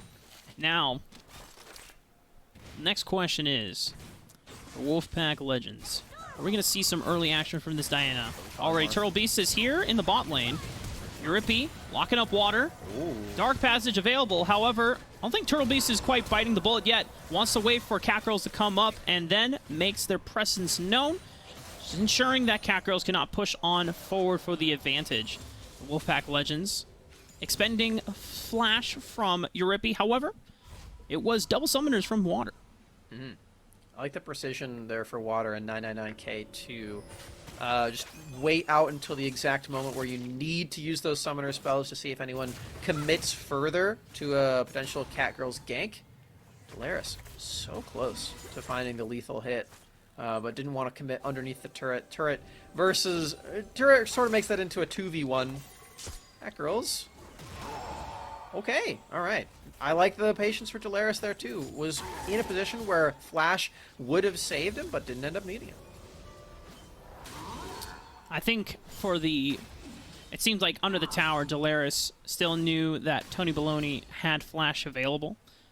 So that if he tries to commit the Flash and didn't have enough energy for Shuriken backflip, I would have put Dolaris in a very not fun spot. Tony Baloney for tempo, teleporting right back into the lane, now has the HP advantage. Shuriken backflip does not land onto Tony Baloney, but it will save Dolaris' life. Turtle Beast now makes their presence known, but it's going to have to be the one that picks up the wave, as Tony Baloney is going to have a quite huge shove. Dolaris, no teleport. And yeah, this is definitely a wave for the jungler. A wave for Turtle Beast to get back in terms of the experience, because before that wave was picked up was level 4 to the Catgirls 5. You really want to make sure that you have ultimate available at the same time as the enemy jungler in a farming matchup, otherwise you are quite behind. Cosmic Buffet has ultimate. Oh! Oh! The unstoppable force onto 5-0, but the dominance is going to still be enough that they will come out with first blood. However, Catgirls and Tony Baloney were there from the get-go, so Castle View still come with a trade of kills. Whew! Man. You know, it seemed like it was like 6 minutes, and I was waiting, Smacks, to see when we were going to get our first blood. Look at this dash dodge from 5-0. Oh my. Oh my. That is insane reaction time. Super low, needing to flash forward to get the end up. First blood, trade 1 for 1. Sort of wasting a lot of time of Catgirls and Tony Baloney. In the end, because it was just a 1 for 1 anyway, as 5-0. Did teleport back to lane, instantly recalling afterwards. So just wanting to push in that wave and making sure that Cosmic Buffet didn't have the time to teleport somewhere else, which is very important because there is a Chemtech Drake alive. And Castleview still have that teleport advantage. Now, Cosmic Buffet does not have access to Unstoppable Force, so the teleport would not have been the most effective. That's but true. it's always nice to have a numbers advantage when you can guarantee it, and that might be enough to kind of dissuade Wolfpack and say, listen, if you fight for this dragon, it's gonna be huge. Delaris under the tower, already using both casts of perfect execution. Tony Baloney throws out the final spark, and Delaris gets caught up by it. We got more fighting in the jungle river. White Rice over the wall. Culling already used. Just one more auto attack. It's going to be the Ardent Blaze that takes down Water. Catgirl's up in the middle of 3 people, but just cannot fend them off all by himself. And it's a double kill over to Delaris. Heals, flashes, and ultimates. Oh my. Wolfpack popping all of them just to make sure they win the fight and take this dragon. That's 3 down for Wolfpack, including this Drake. Or excluding the Drake. Now that's 4. That's a Chemtech. So we get a nice variety of these. Like we mentioned before, in case you are new to the preseason, as we're going to probably get a replay of that. If in case you're new to the preseason, the Chemtech Drake is effectively like Last Stand. You get more damage to champions that have more percentage health than you. So that's nice. Especially for the champions that Wolfpack Legends have. It's a bunch of melee champions that we already talked about before. Yeah, they're going to get and low. These are they are going to be fighting to the very bitter end. You know, up until they respawn from the fountain, of course. So not completely bitter, but you know, the analogy comes across, Max, and that is important. Here is that replay that I mentioned. 5-0 on Renekton, ends up with a solo kill. Spoilers. But here we get to find out how that actually happened. Cosmic Buffet does have the ultimate available. Oh, but like I said before, the mobility of the Renekton is just too much to deal with. I believe he had full boots on this Renekton before. Yeah, that is a Mercury Treads. So lots of extra movement speed for this Renekton to deal with. And yeah, solo kill. Great job. Tony Baloney knows that Delaris already used Shuriken Backflip, didn't have access to Flash. Catches him in the light binding, throws out the final spark, or now forces Delaris' Flash, but perfect execution is available. Nice Yuripi with the Flash Death Sentence, and beautiful stuff. 1-2 punch. Wolfpack Legends take down Tony Baloney. Excellent moves there. Yuripi with the Flash Death Sentence and Delaris perfect execution moves. What? Is there a lantern here for Yuripi? Not quite yet, but not quite needed. Following the Flash with the Shuriken flip, can they actually take down Water? Oh, Death Sentence not connecting, but underneath the turret, Water is safe and sound. Now, Water did have vision of that bush, knowing full well, but I think they just underestimated how much damage was available between Yuripi and Delaris, knowing that perfect execution had already been expended onto Tony Baloney. 5-0, don't tell me this is going to be another 1v1. Oh, Turtle Beast saying, you know what, let's just guarantee this kill onto Cosmic Buffet. The elimination will not come through. They already used the Unstoppable Force to make it out alive, but this is a huge wave building up, Smacks, and more people on the way. Cosmic Buffet, you do not want to stick around. Predator pot for Turtle Beast. Delaris in range, gets the slow on the 5-point strike, and a second one secures it. 5-0, not even participating in that kill. The team's got his back. The whole Goon Squad showed up. Wolfpack Legends saying, no, Cosmic Buffet, you do not get a chance to play the game. This is the direst treatment for any League of Legends old heads in the chat. Any longtime fans. Cosmic Buffet, just trying to be a rock, man. Just trying to be stable, but it's hard to be stable when you've got 4 people diving you past the tier 1 turret. Potentially a dive onto White Rice. There is the Hecarim ultimate alongside with the Super Mega Nice Death flash. Rocket, but it's dodged away. White Rice trying to trade.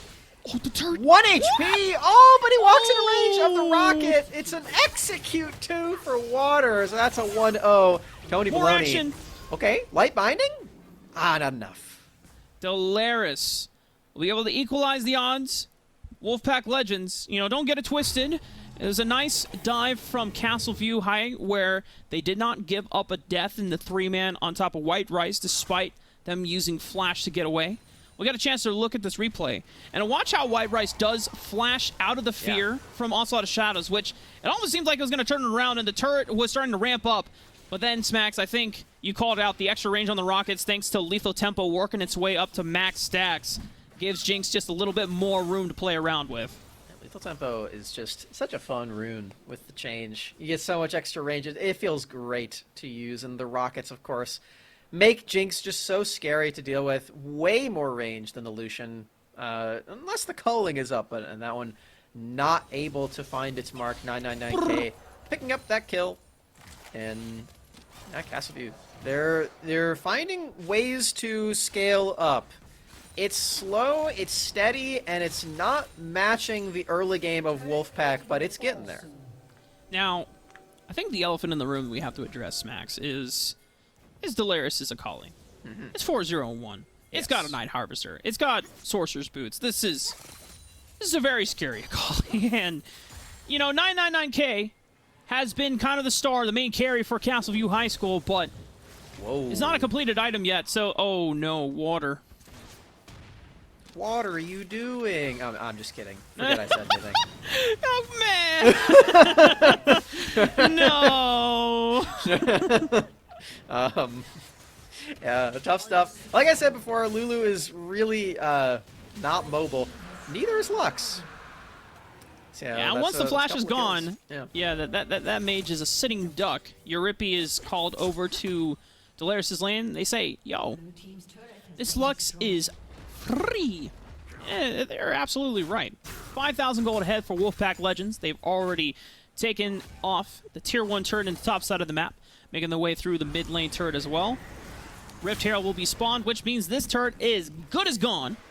And this map has been open wide for Wolfpack. They're not done with the turret, but that doesn't mean that they don't want to fight. Probably should have waited for the turret to die there, Delaris. It gives over a big shutdown to, I believe, Water. Picked that one up. So Lulu Fund, very much not what you expect to grow that much, but you know what? That's okay. I like getting money on Lulu. It's always fun. It means the Ardent Sensor comes online much faster, if that's what is. We're more than an Ardent Sensor, Rafa. Support lives matter. You know, Season 7 that's been kind of the identity I've seen it as. You know, I'm still scarred from that time. Uh-oh. Oh, no. Tony Baloney's already had to deal with a mobile Shinobi, but now it's a giant crocodile, and this is a little bit more difficult to handle. 5-0, very, very scary, despite having a death to their name. Gore Drinker, you get into the thick of the battle, Smacks, and then you get super low, and then you just hit that active, and then bunch of health. Just restored, just like that. I'd be okay if you didn't make that sound again.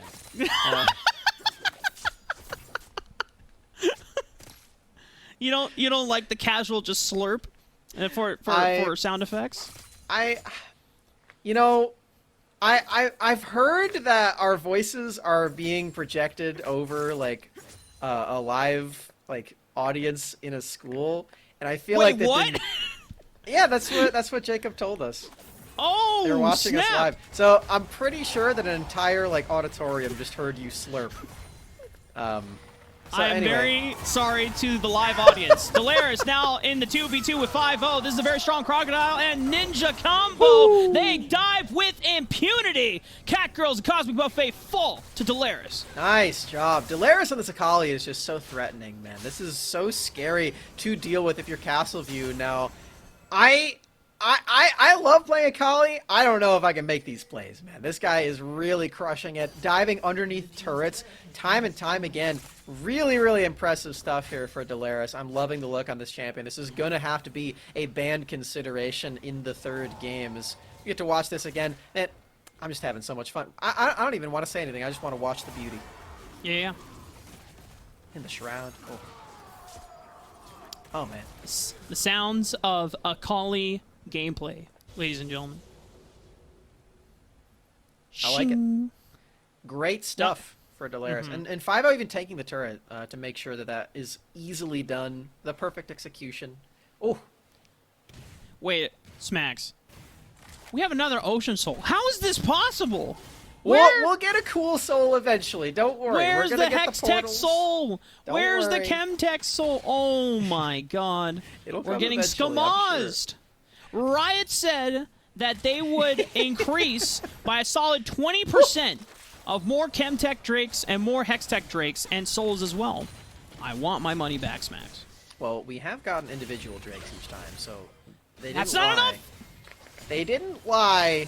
Okay, they're telling the truth, but yeah, I'm with you. I want to see some cool stuff. Wolfpack don't really mind which Drake soul it actually is. They will just continue taking all of these turrets. That's all the outer ones now, and Turtle Beast, not even needing to be a part of that one, will solo their Rift Herald, which you can see that little ghosty by its health bar. Did you see that? That means the objective bounties are live. That just goes to show the Castleview are in the pits right now. 6,000 gold lead at 18 minutes in the game. Oh god! Oh god! Run, Delaris! Whoa. Perfect execution for one! Dodges out on the unstoppable force with the backflip! Stasis through this final spark, but it's still not going to be enough. You are dealing with the full squad of Castleview, and the shutdown goes over to 99k as well, which is super huge for Castleview. Great movement from Delaris yet again. I'm continuously impressed by this player, but this is not a fight that is easily won. Turns out, not one that they would ever have in the end either. 2v5, and there's a Lulu trying to assassinate people. When there's a Lulu right there, it's really difficult to do. The Malphite ult makes it hard. The Hecarim ult makes it hard. Speaking of Hecarim. Oh, Flashlight nice try, binding. nice try. Answered flash from Turtle Beast. A good old dodge with the Gale Force from White Rice. Making sure they don't get caught up. We're going to take a look at that. It was insanely close from Delaris. There was a lot of things that they dodged out, but you can't dodge them all, Smacks. Yeah. The dodge on the Fear and the Unstoppable Force, but it unfortunately forces the Zonias right away and then gives perfect timing. Oh boy, wait.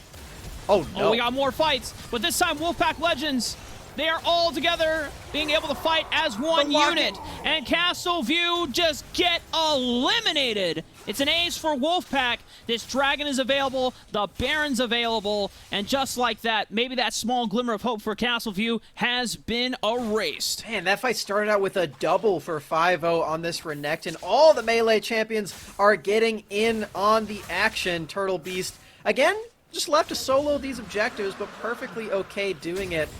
Actually, they do miss out on the Baron, so that's going to have to wait for later. Still perfectly content with all these Drakes they're stacking up. We get the replay. We're seeing for the first time, Cosmic Buffet gets the Lulu ultimate, but doesn't have the ultimate of his own. Doesn't have any way to really make a gigantic impact on the fight. Flashing out, followed by Eurypie, and the front line just isn't effective for Castleview at all. Yeah, and 999k not even being there to the fight, where a majority of your damage, in fact, pretty much the only player that has the highest gold for Castleview, doesn't get a chance to show up to the fight until, as you already mentioned before, that the front line has been dealt with. The utility already just taken out by the Crocodile and the Ninja combo. So that means it's just Jinx trying to fend off 5-0 and Delaris by themselves, and that's a very difficult task when you're just working with the shield bow. If 999k clutches this game out and wins it on this Jinx, I think we have to give them a promotion to 1 million. I think we have to just slap one more 1,000 on there, just as a bonus for winning this game. Yeah, because this we'll just call him 1M. Not If they bad. do it Yeah. two more, yeah, if they do it 2 more times, you get 3M, and then they just become an adhesive. They're that reliable.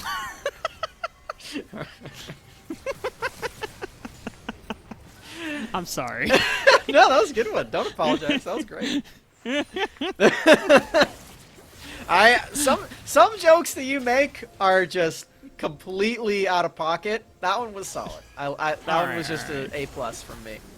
Yeah. Baron Out of started pocket. up for Wolfpack. They're at a half HP. They don't have the whole team. Final Spark scouts this out. Oh, Turtle Beast has been chunked out. That is an easy cleanup for Catgirls. Onslaught of Shadows just rips through the jungler of Wolfpack Legends. Delaris onto the back line, but look at this! 999k that has already been dealt with the Assassins of Wolfpack Legends. Uh-oh. 5-0, can they be the cleanup though? Where's 999k? Falling by the wayside, 10 HP. red Ignite buff. is gonna burn them down. 5-0 will be the hero for Wolfpack in what seemed like an advantageous fight for Castleview. Triple for the Renekton, now barreling down mid lane. Rafa, you don't need Baron buff when all the enemy champions are gone. Pushing out these minions, can they at least get an inhibitor turret, or will Tony Baloney's Final Spark be enough to clear out these minions? There it is. You gotta pop that one, but the minions are still alive. Can 5-0 keep hitting this turret? It looks like it. Wolfpack. Okay, Polymorph. Ah, there it is. Can't stop it. Crocodile's too strong. This one is running the swamps and the marshes of Runeterra. Now we take a look at this fight. Great information being scouted by Tony Baloney with that Final Spark. Not only shows that the Baron is nowhere near done, but also Turtle Beast getting chunked out insanely low, which gives the go button over to Castleview. And this stifle of the assassination from Castleview, protecting 999k. Unstoppable Force and Wild Growth is great, but then 5-0 saves this fight, Max. It's just so much damage on this Renekton. And this is not a champion that you typically think of as like a cleanup sweeper, but 5-0 put on his janitor outfit and got out the bucket and a mop, sweeping every. Oh, that's not sweeping. That's a broom. I need a broom for that. Yeah. You know, He's mopping up the He is. competition. There we go. oh, well, I think it's appropriate that it's mopping because they're in the river, right? There's a lot of water. I don't know if you can really mop up a. You're gonna need a really big sponge. Cosmic Buffet has ultimate. Well, 5-0 is going to try to soak up as much damage as he can once he gets to the fight. Teleport is coming in, though, but Delaris not being touched. 999k. They lost out on Cosmic Buffet, and Catgirls was not there at the beginning of the fight, which means that the damage is gone. Tony Baloney on the run. White Rice going to get stunned up by that light binding, so Tony Baloney might be able to walk away safely. But the damage has been done. Wolfpack Legends now have an opportunity to take out the inhibitor. And Yurippy yoinked the quadra kill from White Rice. I'm feeling. Scumbag. You can't just call these kids scumbags. I'm just kidding. It's all banter. It's all banter. Anyway, inhibitor's dead. Tony Baloney, he again has Final Spark, so will be able to clear out these minions. Ocean Drake's gonna be spawning as Wolfpack. That was an out-of-pocket moment, I admit. I told you guys. Sometimes the pen stays in pocket, sometimes it falls out, and I'm sorry, you know, the writing, not always there. Cosmic Buffet, though, it's tried to give their life to defend the backline of Castleview High, but once 999k is gone, like we said before, the damage is pretty much not there for the rest of the squad. And Wolfpack Legends pulling ahead once again. If they are able to close out this game 2 smacks, we are looking at a potential 3-0 sweep. Oh! Castleview stole the Drake, so they don't have to deal with the Ocean Soul quite yet. Final That's Spark, not maybe? to say Super Mega Death it Rocket? is down. Yeah, both of those are down. I think we're going to get a replay of it. I think I heard from our producers that we're going to be seeing one of those. So that'll be pretty neat when we get that. Yeah, they've at least delayed the Ocean Soul for 5 minutes. I don't know if they can delay the game for another 5 minutes for it to matter, but it's a nice step forward, and they got an objective bounty for it. Very true. Yoink! Wow! Wow! Great That's so timing from clutch. Tony Baloney.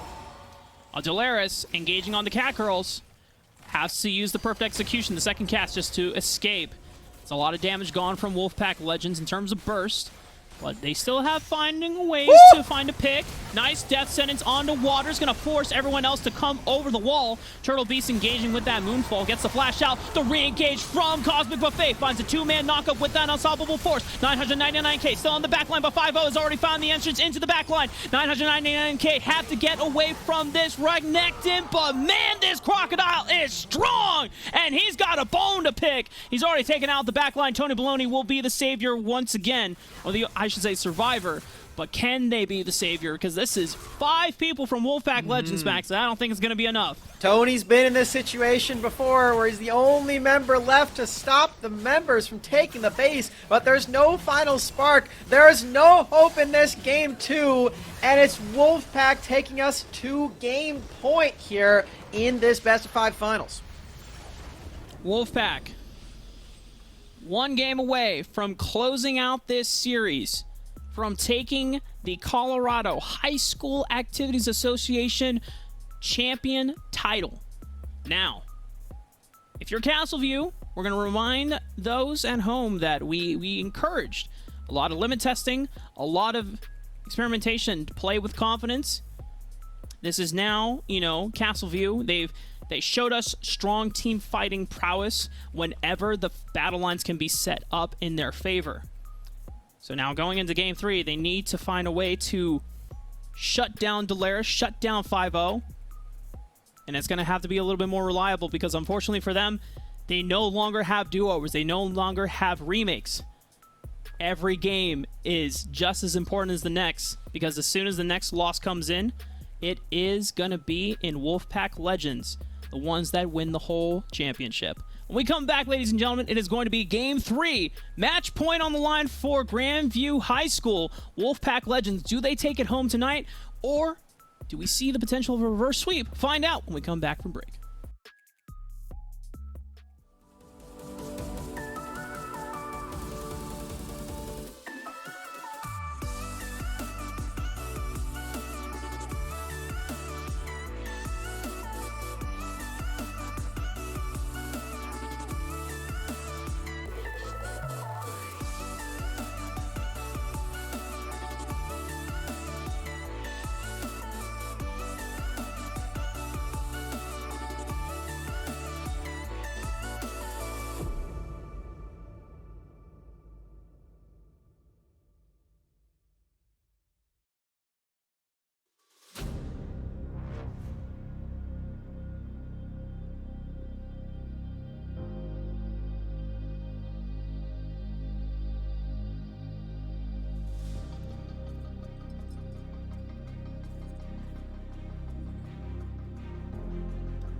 set me free or give me death, yeah. Living good, I've been blessed, yeah.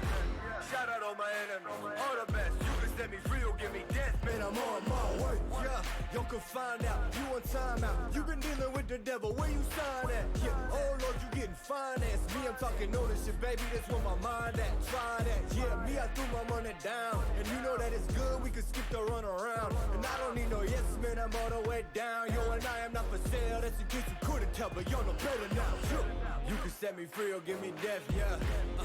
Living good, I've been blessed, yeah. Shout out all my enemies, all the best. You can set me free or give me death, man, I'm on my way, yeah. I'm on my way, yeah. Man, I'm on my way, yeah. And I can do this all day, man, I'm on my way. Said I'm on my way, yeah. I'm on my way, yeah. I'm on my way, yeah. And I can do this all day, man, I'm on my way. Said I'm on my way. Real life better than the internet.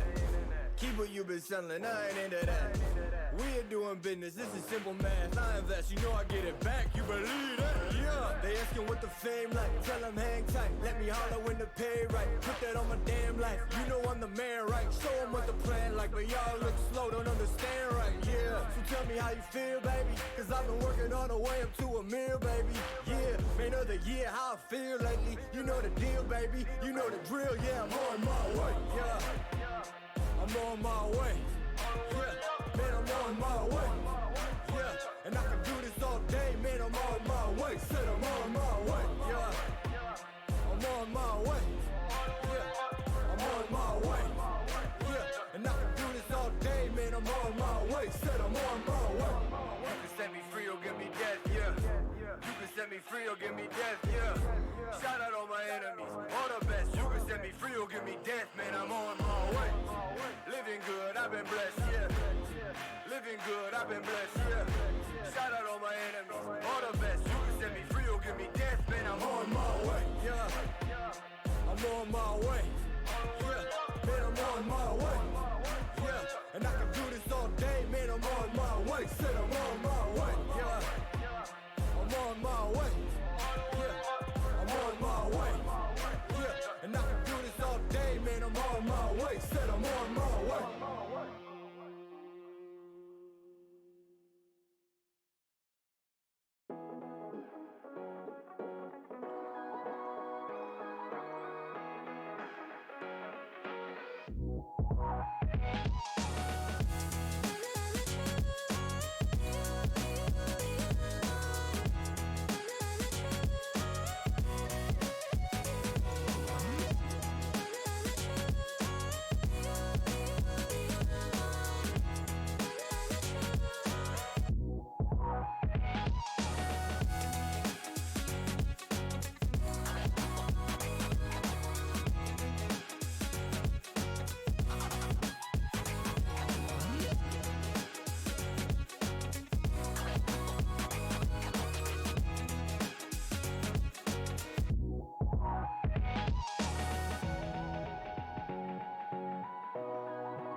set me free or give me death, yeah.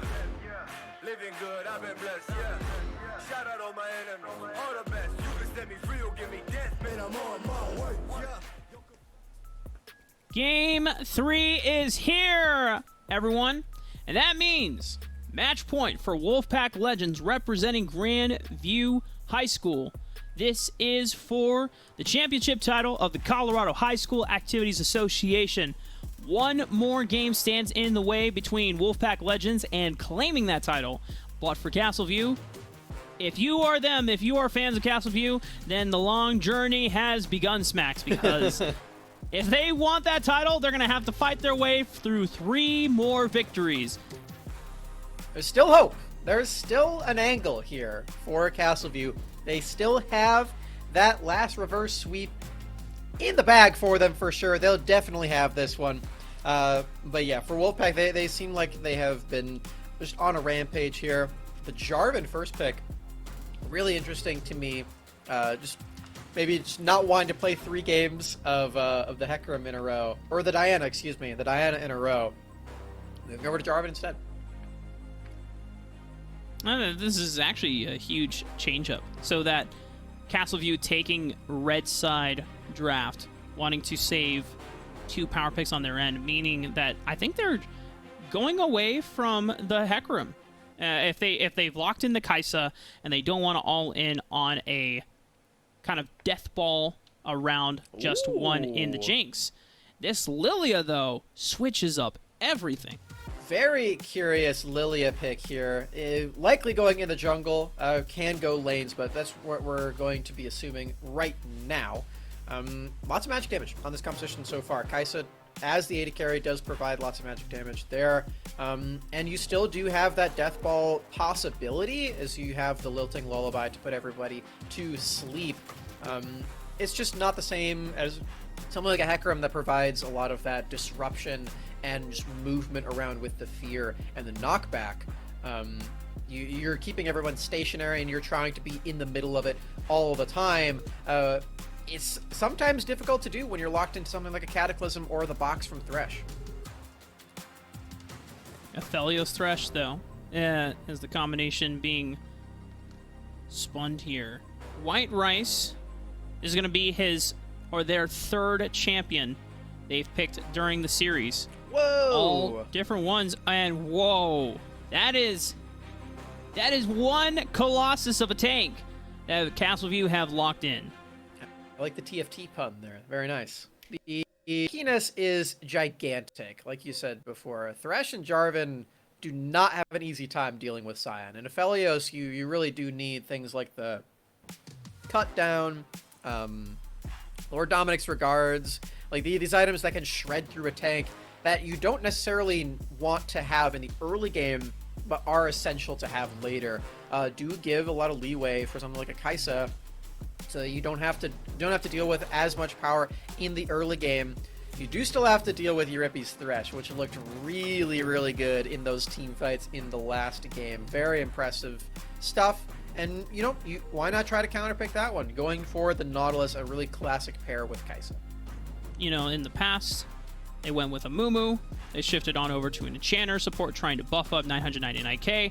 But now it is the Kaisa Nautilus bottom lane duo. This is something that we kind of saw throughout, I want to say, the early spring of this year. I think Kaisa Nautilus was super common, a very powerful all-in bot lane, very adept at being able to find just advantageous 2v2 fights if unchecked or unmeddled with by any jungler interaction. Wolfpack, though, they're going to be running with the Orianna. It's not Eurypes Orianna. We're not seeing solo lane Thresh. This is going to be Delaris rocking the robot queen herself. And then, of course, 5-0 rocking the Renekton once again. With Orianna and Renekton locked in, it really is just Aphelios that can kill this Scion. If it does get to a position in the late game that is like a good amount of scaled up health with the Scion W passive.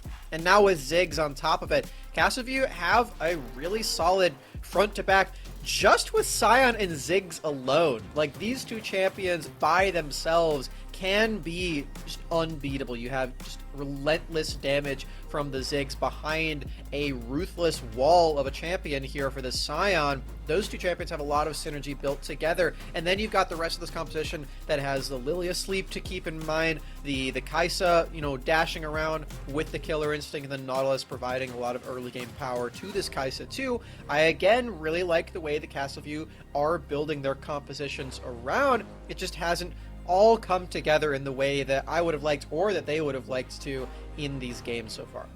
Yeah, the execution has been so difficult to get consistently right for Castleview throughout this series. In their greatest moments, when they win the fights and everything goes right, the front to back is undisturbed, the back line unmessed with, no divers can get through the tanks that are set there to protect the back line, to allow 999k and Tony Baloney from just outputting the maximum amount of damage that they can get, unloading it, and just ripping through Wolfpack's team.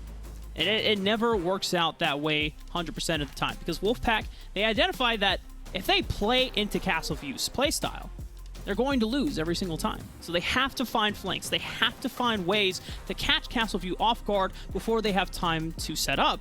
This time around, it is actually a little bit more traditional team fighting, because Cataclysm, Shockwave, that's a kind of a big wombo, but still Jarvan and Thresh and Renekton are still going to be in the front lines with you. But you want to take those fights earlier on during the mid game when it's just off of a 1-item or 2-item wake up, because the later the game goes on, you already identified as Smags, this Scion is going to be so tough to take down. He's going to be a monster. So here's the checklist for things that you have to beat a late game Scion on Aphelios. 1, you need to take the cut down rune. That's essential. 2, you need to buy a Lord Dominic's Regards. 3, you probably need to have red-white as your guns. So you need some really solid gun management on your rotations to kill Scion, because purple gun's not doing anything. You're not going to crowd control this guy. He has the unstoppable power of his ultimate. You're not really going to outrange him either. He's going to be able to get into your face with the aforementioned ult, and then the AoE gun could be good. AoE gun probably is fine. Infernum can take out the backline, perhaps. But if your goal is just to kill Scion, you're going to need red white. So that's something that Wolfpack have to consider. It's sort of like playing around a Gnar rage bar. You have to have the right timing to a team fight in order to find the peak effectiveness of your champions here. Yeah, communication with White Rice is going to be super pivotal for Wolfpack Legends later the game goes on, because they need to be checking in and seeing, okay, what guns are coming up, right? You know, if the Chakram and the Severum are not available, it's probably not the best time to fight anymore, right? If you got Gravitum, then maybe you could look for a single target pick. Death Sentence on top of Gravitum, great way to just catch someone out in rotation, right? But like you said before, team fighting power, you need to have the right tools to deal with a huge Titan in the makes of Cosmic Buffet's Scion. Now, the other way that Wolfpack Legends can attack this, we already mentioned it before. This team comes online a little bit sooner, and you can make burst plays in the early game. Jarvan, great skirmisher, great ganker. 5-0 on this Renekton once again. We already saw what kind of world we live in, where 5-0 is insanely ahead. It's the one where he's just destroying everyone. He is just ripping through people. So if 5-0 gets ahead once again, and Scion doesn't get a chance to participate in these team fights, and it's 5-0 that is always the ones that are influencing those skirmishes, then you can just close out the game before Castleview even get to that team fighting stage. Certainly a possibility. It's one that Wolfpack have been exploring more and more in this series. The last game that we just watched, Game 2, was one where their early game champions worked out really well. The Lucian, the Renekton, they scaled up thanks to their early game leads, and they ended up being more powerful than the late game champions that were picked against them. So if Wolfpack can provide that same amount of early game ferocity, it feels like that is the same avenue. The Thresh for Eurypie really stands out to me. If those Death Sentence can connect again, then this lane is not as scary as it traditionally would be with the Kai'Sa and the Nautilus. Castleview, They've had some moments where their bottom lane has been really solid. I'm specifically talking about game 1, and they have to provide that one again and not get hit by these death sentences, because Euripie on Thresh, compared to Euripie on Orianna, I feel confident in saying that this is an entirely different beast and is one you have to respect a lot more. Yeah, the Thresh gameplay from Euripie has definitely been some of Smax's highlights. I've been a really big fan of just 5-0 on cleanup duty. I mean, between the Aatrox, which is now pretty much permabanned in the series from Castleview, and now the Renekton. I know it's just, small sample size, game 1 and game 2, but still, 5-0, definitely putting on the carry pants a little bit, and, just coming in clutch. You already called it before. He puts on the janitor outfit anytime the rest of his teammates do fall to the hands of Castleview, and does a pretty damn good job of cleaning things up. Now, for Castleview, things are down a little bit to the wire. We cannot stress enough that the stakes are high now. Match point for Wolfpack Legends. Castleview, 0-2 in the series. They have to win 3 straight games in a row to take a title championship. Wolfpack Legends, una más. One more game, and then it is over. The title's theirs. Wolfpack, they've brought 2 teams, 2 arsenals to this entire tournament. Unfortunately, they couldn't both make it to this spot because they were on the same side of the bracket. So that's a bit of an unfortunate spot there for Wolfpack. But this series in its isolation is not unfortunate at all. They've had a really solid grasp on what they want to do in the game of League of Legends, and Castleview has not been able to respond quite yet. I've been very impressed with their team fighting. I've been very impressed with their early game, and their jungler this time is on a stronger early game champion. I think this is 100% something that you can actually use early game, as opposed to the Diana, who you really just want to farm up and then get the Moonfall later on. You have flag and drag very early. You have a lot of extra auto attack damage here too. This is something that I would expect them to use very well, because we saw the Diana ganks were coming in regardless. So now you're providing a stronger tool here. Now that you're giving Turtle Beast more leeway to get things done, it definitely feels like Wolfpack should be favored in early game. We've been saying this a lot, but it's just for a lot of different reasons. Wolfpack, they have shown themselves to be an incredibly formidable team. Castleview, in their brightest moments, seems like they can stand up to the Grandview High School representatives. However, there's a reason why Wolfpack are the ones that are 2-0, and it's not Castleview. It's because Wolfpack have been far more clutch, they've been far more decisive, and they've been more consistent in their skirmishes in these fights that lead them out to closing out these games. But Castleview, there's always a chance. There's always hope for a reverse sweep, and it can start now. Reverse sweep in the air. He said it. May have cursed it, may have blessed it. Either way, we're getting into it as this game 3 comes underway. It's not one of the new Drakes early, Rafa. There's a chance. I'm telling you that there's a chance that you finally get your wish granted for some of the new I just want cool Hextech Soul so I can see portals, man. I know, man. It'd be really fun. Yeah. Now, I don't know if I ever told you this, but the first time I played with the Hextech Soul map, there was a poor Lulu we were playing against. I took the portal right into my jungle as I was doing blue buff, and I was like, and then you hear an enemy has been slain. It's like you just lock eyes for a second with the Lulu, and you're like, yeah, you're not supposed to be here. It's like when you're working at like a restaurant in the back and somebody goes in the employees only room, you just look at them and you're like, what are you doing here? You get kicked out of the restaurant. I was looking for the bathroom. I promised. That's the wrong door. You just point to the obnoxiously large employees only sign. It's like, can you not read, bro? Junglers only. Well, we'll see if we get those portals. It'll be fun. It just feels like everybody at that point is playing Bard. And Bard is one of my favorite champions, so always a good time there. I mentioned it before, but I got the Cafe Cutie skin. I'm very excited about it. Nice. Yeah. I'll have to look at that skin line, because I'm actually Twitter's not there been any talking about. junglers. Like I was saying before, I think... Well, I'll just force someone into the jungle, you know? It's preseason. No one needs the LP anyway. Let's see. Cafe Cutie skins. I'm looking at it for you. So there's Sivir, there's Soraka, Annie, Vladimir, Gwen, Bard. So yeah, none of those are junglers. Sorry, man. It's all good. I Regarding think the you game, get though... a Debonair one when that's coming out. But yeah, Oh, maybe. let's get into it. Yeah, regarding the game, Turtle Beast has gone through mostly a full clear.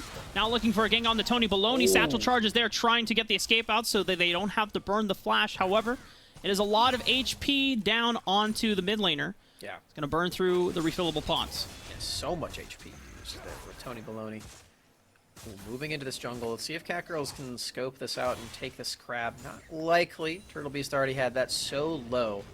Just going to go back to clearing out the camps. The topside scuttle still alive. Neither jungler wanting to go and take that one out for themselves. And, I mean, you can definitely see why Cat Girls doesn't want to with the way the Cosmic Buffet is struggling in these trades. This is a lot of... Whoa! Even more than I was expecting, Rafa. 5-0 with a solo. Dude, 5-0. Great patience on the Ruthless Predator. He waits for the shield to come up from Cosmic Buffet before committing that spell, since you just... Thanks to the shield Reaver passive, you just delete it and do extra damage. Yeah. But the Empowered Call of the Meek just deleted him. I think it did like 200 HP. That's nuts. Talk about a ruthless predator. Got him. Oh, Cat Girls, you gotta be careful. Oh, Delaris One more didn't auto pick up attack. the ball, but Woo! man, almost didn't need it. Flash away from Cat Girls. Delaris is getting scary. The Clockwork Wind-Up, a lot of damage on Oriana's auto attacks. A lot more than you'd expect from a mage, but Oriana has that additional power. It's why certain pro again, players Mark. will go into no. the Gnasher's Tooth build. However, 5-0. He may not be Power of Evil, but he still is going to put the Pain Train. But a beautiful flash from Cosmic Buffet. The Dyrus Flash did not behold him today, Smax.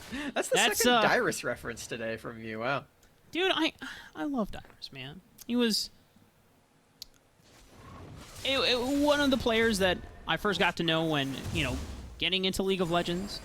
Between Dyrus, Meteos, Sneaky, Afromoo, all of the, of course, the big names, Doublelift and Bjergsen, dude. It's just, these are all, like, some of the greatest personalities that we've come to know when you get into League super early on. But we've got some other great players that are coming up and making their own. Spica, I think, has been a great personality in the scene. Super adamant on the trash talk and willing to take it in stride whenever it doesn't pull through, right?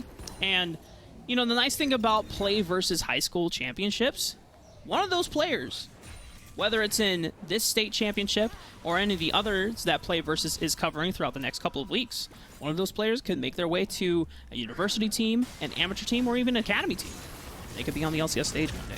Great death sentence from Euripi. Flash forced from water. I don't think you're going to be able to survive this one. Level up in time, but nope. One more auto attack with the Infernum secures it. White Rice takes that. Now teleport for Cosmic Buffet.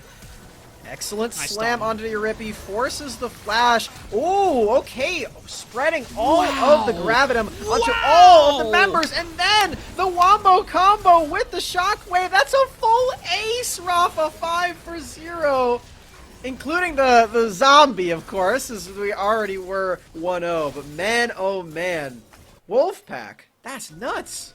Yeah. Not quite the ace. Tony Baloney did not show up to the fight, but man, that was that looked so good from Castle View, but great stalling from Euripi and play from White Rice as well. They balanced out their crowd control abilities of whatever they had left, the Death Sentence and the Flay, balancing out the summoner spells as well. Turtle Beast has got this. He's got Smite. Water almost spotted him. That's why I was concerned. Okay. It's all good. It's all good. As we get to watch this replay again. I called it an ace because I counted Scion twice. Oh, yeah. He dies twice. Fair enough. I really like the opening to this. We're seeing the strength from Euripi and White Rice. Remember in game 1, Euripi and White Rice were really struggling to make these 2v2 plays happen, but as soon as Euripi switched over to the Thresh, it's just a complete game changer for me and for the entirety of Wolfpack. I really like the flash play from Turtle Beast to set up the Flag and Drag into the Shockwave. And even though Euripi ends up dying to the Scion zombie, it's completely alright. It's a 4-for-1 in the end, and Wolfpack are off to the races once more. It definitely feels like this championship is theirs to grab. I think it just goes to show, hold that thought, Dolaris under... Okay. A little bit lucky for him. Mega Inferno Bomb just out of range of Dolaris there. But Catgirl, trying to set up that gank, was able to burn the flash from Dolaris there. And without teleport, it will give Tony Baloney a lot of time to wail on down on this turret, get some damage. I'm already shaking in my boots here for Cosmic Buffet. 5-0 has so much damage on Renekton, forcing that and stacking the Conqueror really well. Doesn't have to... Well, you have to be pretty careful of the Lilia. Unstoppable Onslaught. There's no Lilting Lullaby, so 5-0 can just pop the Dominus in, slice and dice his way out to safety. We'll clear out this wave and probably take a recall afterwards. It's Turtle Beast. Now finding Tony Baloney here. There's Flash available. He's going to have to flash out of the Cataclysm. Nice Summoner's trade there. Water's here as well. He had the zoning dredge line, Smacks. Just like, hey, this is the no-pass zone.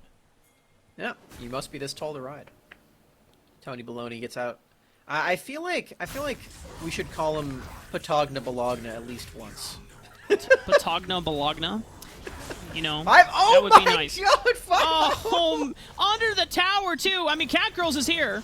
Has the Predator, so it's got the movement speed. Huge shutdown gold owing over to Bambi.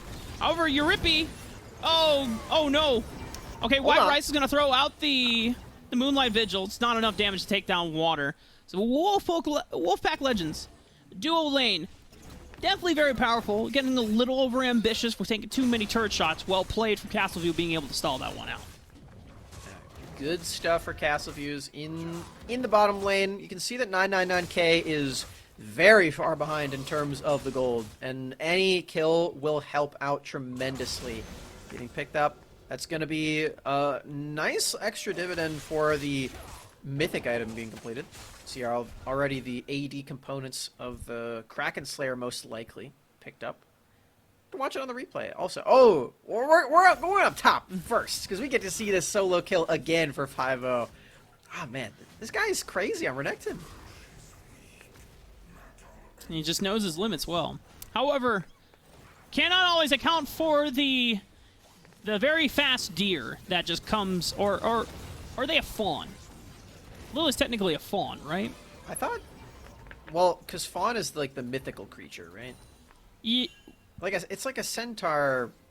Oh, no, you're right. Because centaur is half human, half, well, like, it's usually half horse, right? But... Because I think there's a term for, like, half deer. Deer, half human. We'll have to go to the drawing board of this one. Euripi's in a bad spot! They have flash, but the crowd control chain is too much. Oh my goodness. Euripi didn't even have a chance. Was trying to take the blast cone originally, but it was just straight up into the air and into the no fun zone. And trampoline blast cones always feel the worst. It's never something that you can truly calculate for. It's just a spur of the moment thing. Because oftentimes it'll tell you, hey, you're going over the wall with this, but not that time. You have to be so perfect with your placement. Very unfortunate there for Euripi. 0-3 on Thresh, but those 4 assists. We can never forget the 4 assists, okay, Rafa? Ever. Euripi You shall forever be known. A moment of silence for the tragic blast cone incident. Oh, why is it the Jurassic Park theme song? That's the sad one. A water, however, going to lock down Euripi for one more time. Lilting Lullaby is enough just to be the sacrificial lamb. However, 5-0 has made his appearance and his flashes right on top at 999k with Ruthless Predator for the stun. And it's another one from Delaris. I believe that was a double teleport on the same ward because I didn't even see Orianna show up to the party. Double TP for Wolfpack. They're going to take another turret play in this bottom lane and potentially get even more for their troubles. Turtle Beast, again, back to his post. You know him. You love him. He's taking the objectives by himself. And even stopping to let them know, hey, I know there's a ward here. I don't care. Turtle Beast is going to say, gracias por the leash. And now we get to see this replay. Euripi trying so hard to outplay that. Unfortunately, does go down, but then it's okay. It's the reinforcements that make the day. It wasn't the double teleport to the same thing. One of them was to the ward, one of them was to the minion, but the same effect regardless. And just the teamwork. Amazing. No! The Wolfpack. Whoa! You didn't get the ward, but the ward got itself. No! We don't get a Hextech soul or a Chemtech soul. Oh. It's Cloud. Man. Clown soul. Man. Well, you know, they did change Cloud Drake also. They got an update. Yeah. It's not as cool though. You get more movement speed per stack now, which I think It's pretty out of combat movement speed is a highly underrated stat. But I will Mobility not boots lie that are an entire item. Yeah. I definitely do miss out on the ultimate ability haste, because it was super nice on champions like Nocturne, right? Because then you just have access to Paranoia. Well, so I guess that's why they removed it, right? Because Yeah, you maybe. paired it with I don't really know. Yeah. I think it's because people didn't like it. I think they just wanted the movement speed. Well, people are wrong sometimes, Max, and that's just the way it is. Uh-oh, Delaris might be in a bad spot. Lilting Lullaby comes out. Gonna flash to the safety of their teammates for Wolfpack Legends. Nice, Decimating Smash gets a knock-up into it, but a double knock-up into Shockwave from Turtle Beast and Delaris. They turn around on a Castle View. Man, there's just something about the Wolfpack combos, Mark. This is insane. They did it in Game 1 with the Orianna Diana Yasuo. They're doing it in Game 2 also with Jarvan Orianna of all champions. The early game damage is crazy, and you can see they're able to take multiple objectives off the map afterward too. That's mid turret, that's Rift Herald. Whew. And top turret? 5-0? Making it an entire sweep of all the objectives. 5-0 smooth as Fabio right now. We look at this replay once again. Look at Turtle. Unfortunately for Castle View, they just could not capitalize onto the pick onto Delaris. Cosmic Buffet had the right idea, but it was the turnaround from Delaris and Turtle Beast that really just sets the tone of the game right now. Oh. You know, we didn't see that one, Euripi. It's okay. Did you see how Euripi just stood there? And he was like, really? Did I just miss that? There's no way. No shot that I just smoothed past gigantic Scion. Yeah. The biggest champion in the game outside of multi-stack Cho'Gath. Yeah. I mean, we've seen stories about some really questionable, like, hit markers, or what is it? Hitboxes? Hitboxes on Death Sentence, on Dredgeline, but not hitting it on Scion. I felt like Euripi was robbed, and they know it too. I was robbed. I wanted to see it hit. Making it about me. But Scion gets to live another day. I'm really, again, enjoying Euripi's Thresh. See if he can stop this gang. 4-man dedicated onto the 2-man squad of Euripi and White Rice. They're negating out a lot of magic damage right now. Inferno Mountain Bomb just goes wide.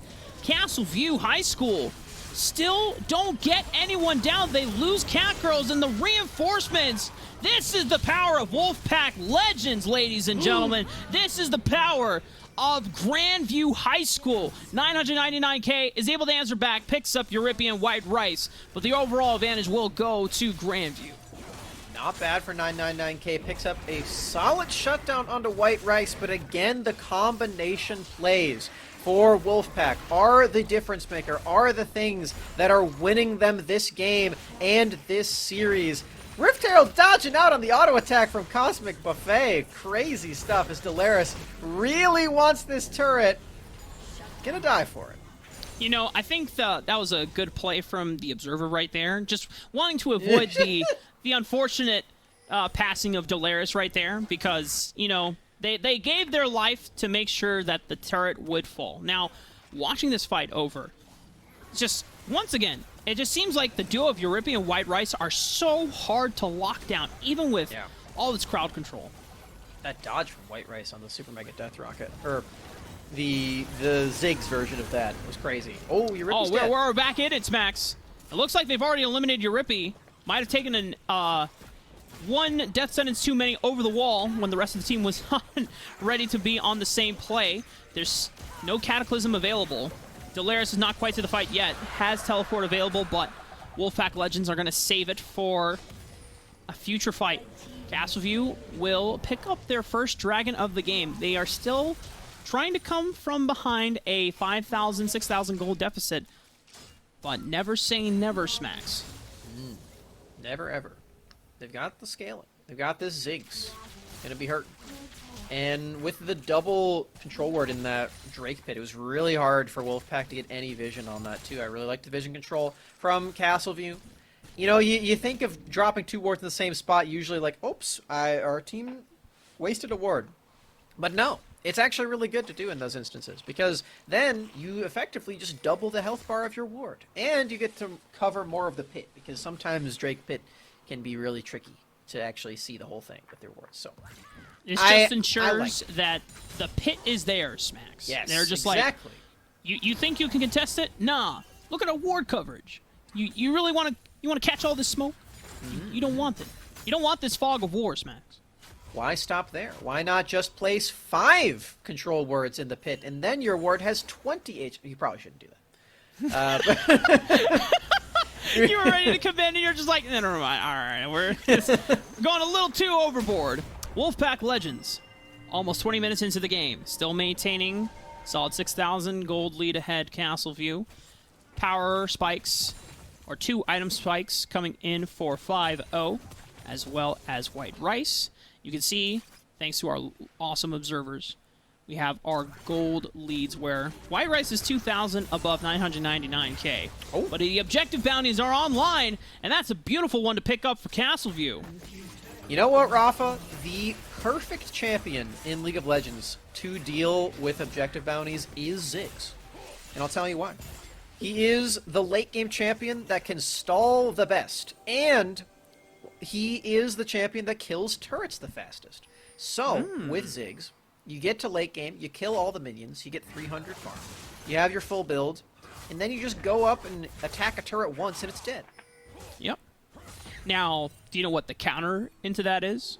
Killing Ziggs. Well, you know, yes, eliminating Ziggs is definitely one answer into it, but I was going to say Bard, because anytime they try to walk up to the turret, you save it with Tempered Fate. With your 3-minute cooldown Tempered Fate? Yeah, it's worth. I'm not saying it's not worth. I'm saying it's not up enough. It's gonna go down anyway. That's why you buy Axiom Arc on Bard. On Bard? Okay. Now we're getting into crazy territory, and I think I'm gonna have to try this after this game is done. Sounds really fun. Yes. That's another objective bounty for Cosmic Buffet. Yeah. Castleview actually have done a great job of denying any push advantage from Wolfpack Legends in taking this bottom tier 2 turret, and they gave enough time to Cosmic Buffet to be left to his own devices. However, Euripi trying to force a play, forcing the flash out of Cat Girl. which means that Castleview are still going to be holding on. They're not giving up any more advantages. Mega Inferno Bomb. Oh! It's all good. Delaris had flashbacks to game 1 where he got taken down by that Inferno Bomb on Yasuo. Yeah, for real. Still not flashing it. Knows that he's okay this time. Cosmic Drive is a really cool item. They just changed it, and now has Phase Rush attached to it. And Delaris already has Phase Rush, so that's 2 Phase Rushes. I just like that. I think that's fun. That's Wolfpack, pretty neat. they are biding their time for this 4th Drake of the game, spawning in a minute. Not a lot of vision around their own jungle. They won't be punished for it quite yet. They likely will need to clear out that ward that's right by the red buff pit in order to really get a nice leeway into this pit, but not really considering that quite yet. And you can see that Delaris is more concerned with setting up side lanes before getting over to this objective. I really like this, is they have the teleport up there so they can provide pressure for multiple things at the same time. Urippy doing their due diligence of sweeping out vision control in this river. Gets answered back by Castleview. They want to set up for this dragon, trying to prevent Wolfpack a means to claiming a soul anytime soon. 10 seconds left. 5-0, watch for this flank. No teleports used quite yet. 5-0, scary enough to push Castleview outside of this pit. They have poke with the Ziggs, and they have a teleport now coming straight to the mid lane. Watch the angle for the Scion ultimate. Ensemble Onslaught is going to land right into Turtle Beast. He didn't know where the Scion was coming from. That dragon will be secured. No jungle to contest it. Delaris has teleported a little late to the party. Doesn't want to throw out Shockwave. The fight is already over. Wolfpack Legends going to be missing out on an opportunity to take the afterfight. Castleview smacks, dare I say it, they are now only within 4,000 gold of a deficit. They took so many objective bounties that they're gone now. They took 4 of them, and they actually have enough gold to where they don't have to worry about that anymore unless they fall behind again. And like I was saying, they have a lot of late game on this team. They actually can use this comeback mechanic to get in. And killing Turtle Beast there is huge. I really like the flank play that Cosmic Buffet had. It was an unorthodox way to teleport into that fight, but when you're playing Scion, as long as you have a straight shot into your target with no walls in between, it's really solid, and I like the maneuver quite a bit. You get that ultimate perfectly. An elimination of the jungler for Castleview ensures that no objective steal can come out. Castleview still have to get through this Aphelios, though. 5-1-6, shield build collector. A little bit of balance of defensive survivability plus pretty much lethality.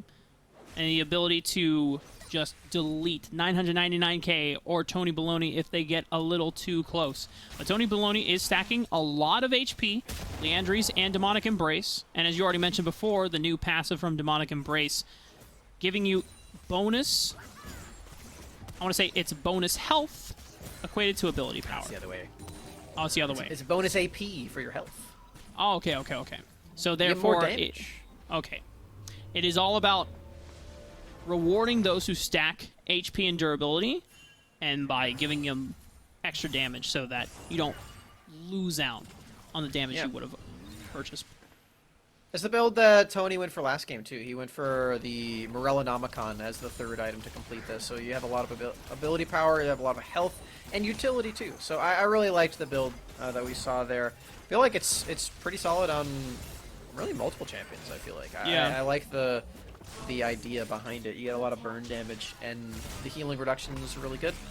Delaris trying to get in position to hook somebody. Delaris, you got to be careful where this ensemble onslaught is coming through. Nice flash over the wall. Dark Passage is there, and they will be saved. Shockwave catches out on the 2. Mega Inferno Bomb will hit the back line. The rest of Castleview are on the retreat. However, they have to distance themselves from the front line because 5-0 has already taken out Cap Girls. He is making his way through the front line. Flash Ruthless Predator on top of 999k. He is gone! Wolfpack Legends with that might just be the game. If Tongna Bologna gets sent to the Shadow Realm. It could be lights out for Castleview High School. Wolfpack still have 5 members strong. Can they make this push? We got at least one in there for Patogna Balana, Tony Baloney. The wave clear is here. And it doesn't look like Wolfpack want to keep going. Okay, they got the 4-0. This is really big that Tony Baloney was able to live there, Rafa. They actually bought so much time with this. You mentioned it in that call. That might have been the end of the game if they could take him out. But just not possible. And a lot of that is because he has the really solid dodge. But we'll get to that later. Delaris, expert maneuver to get out of all of the crowd control at the start of this team fight. And then, of course, 5-0 is just so dangerous on this Renekton yet again, 2 games in a row. Flashing forward with the Ruthless Predator. There's no way that you can escape unless your name is Tony Baloney, apparently. Look at that.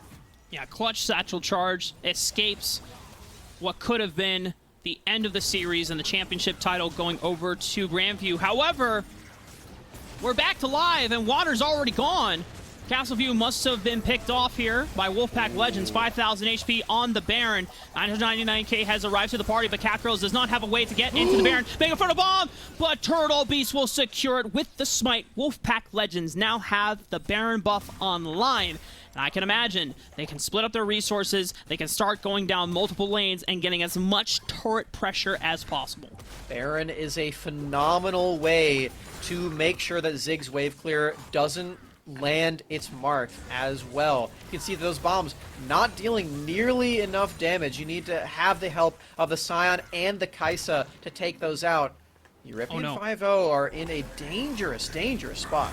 Oh, Catgirls popping the stasis instead of the Predator boots, but it's still fine. Euripi will be singled out here. This is going to be Castleview's 3rd Dragon of the game. The rest of Wolfpack are trying to collapse, but they're not going to get there in time. Castleview get away with another objective bounty. They get away with the 3rd Dragon for themselves. This puts them 1 dragon away from Seoul. They are Newman and zooming right now. These guys with 3 Cloud Drakes. That's a lot of out-of-combat movement speed. Maybe I really should just be playing Bard all the time. This sounds so fun to play Bard.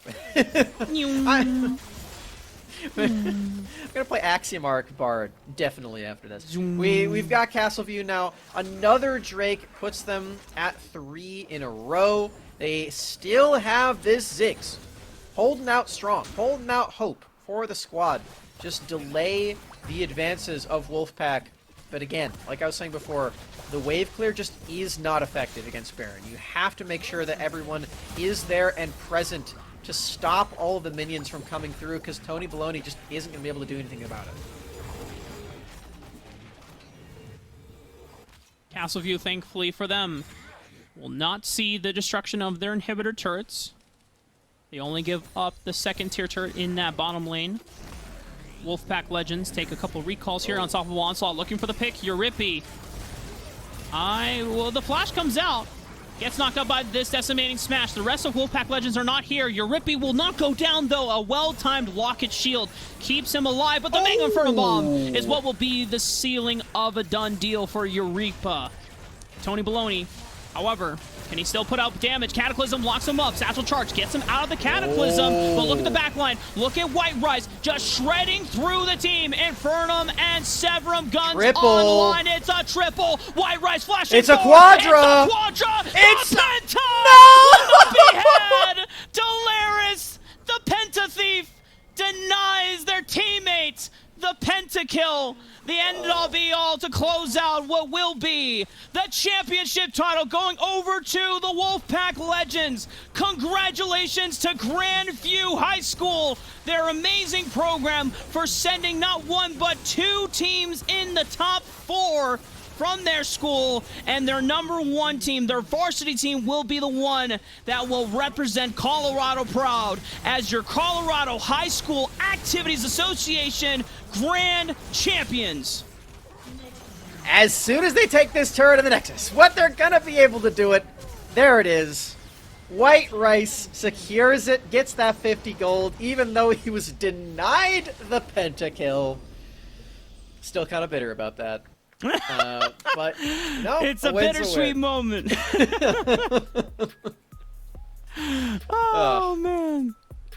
Well done. It's an honorary penta in our eyes. We knew it was the penta. Delaris was just trying to help out, you know?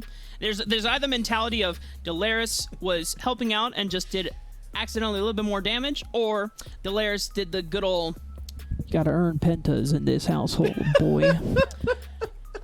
You gotta beat me to the punch. Feels bad. But you know what? It feels good for Wolfpack Legends. They won. Wolfpack Legends Varsity are your champions from Grandview High School. Huge congratulations. Very, very well done. It's just dominant series. You know, not to take credit away from Castleview because, you know, I think their game one definitely showed where their strengths lied. And if they were able to play around 999K, this is a team that we know deserve to be in the grand finals. How they were able to get through their side of the bracket. Wolfpack Legends, though, shown up to be a completely different beast on a whole other level. Taking this series in a complete sweeping fashion. 3-0 walking away as the title, or with the title, I should say, as the grand champions of Colorado State. Again, congratulations. And Smacks and I, once again, I mean, we love PlayVS so much, and we love doing these tournaments because it's always a blast to see such passionate players coming from the high school scene. Yeah, I can't wait for the next one that we get to do. I can't wait to see more out of these players that just won and took the entire title. Again, huge congratulations to you guys.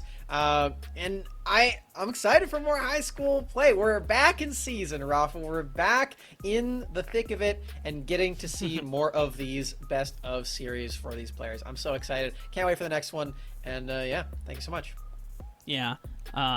On behalf of Smacks, as well, myself, the broadcast staff, and crew from PlayVS, thank you all so much for coming out, supporting both of these teams. Congratulations once again to Grandview High School and Wolfpack Legends Varsity for taking the title. We'll see you next time for our other PlayVS Grand Finals Championships throughout the next couple of weeks. Until then, stay safe and happy holidays.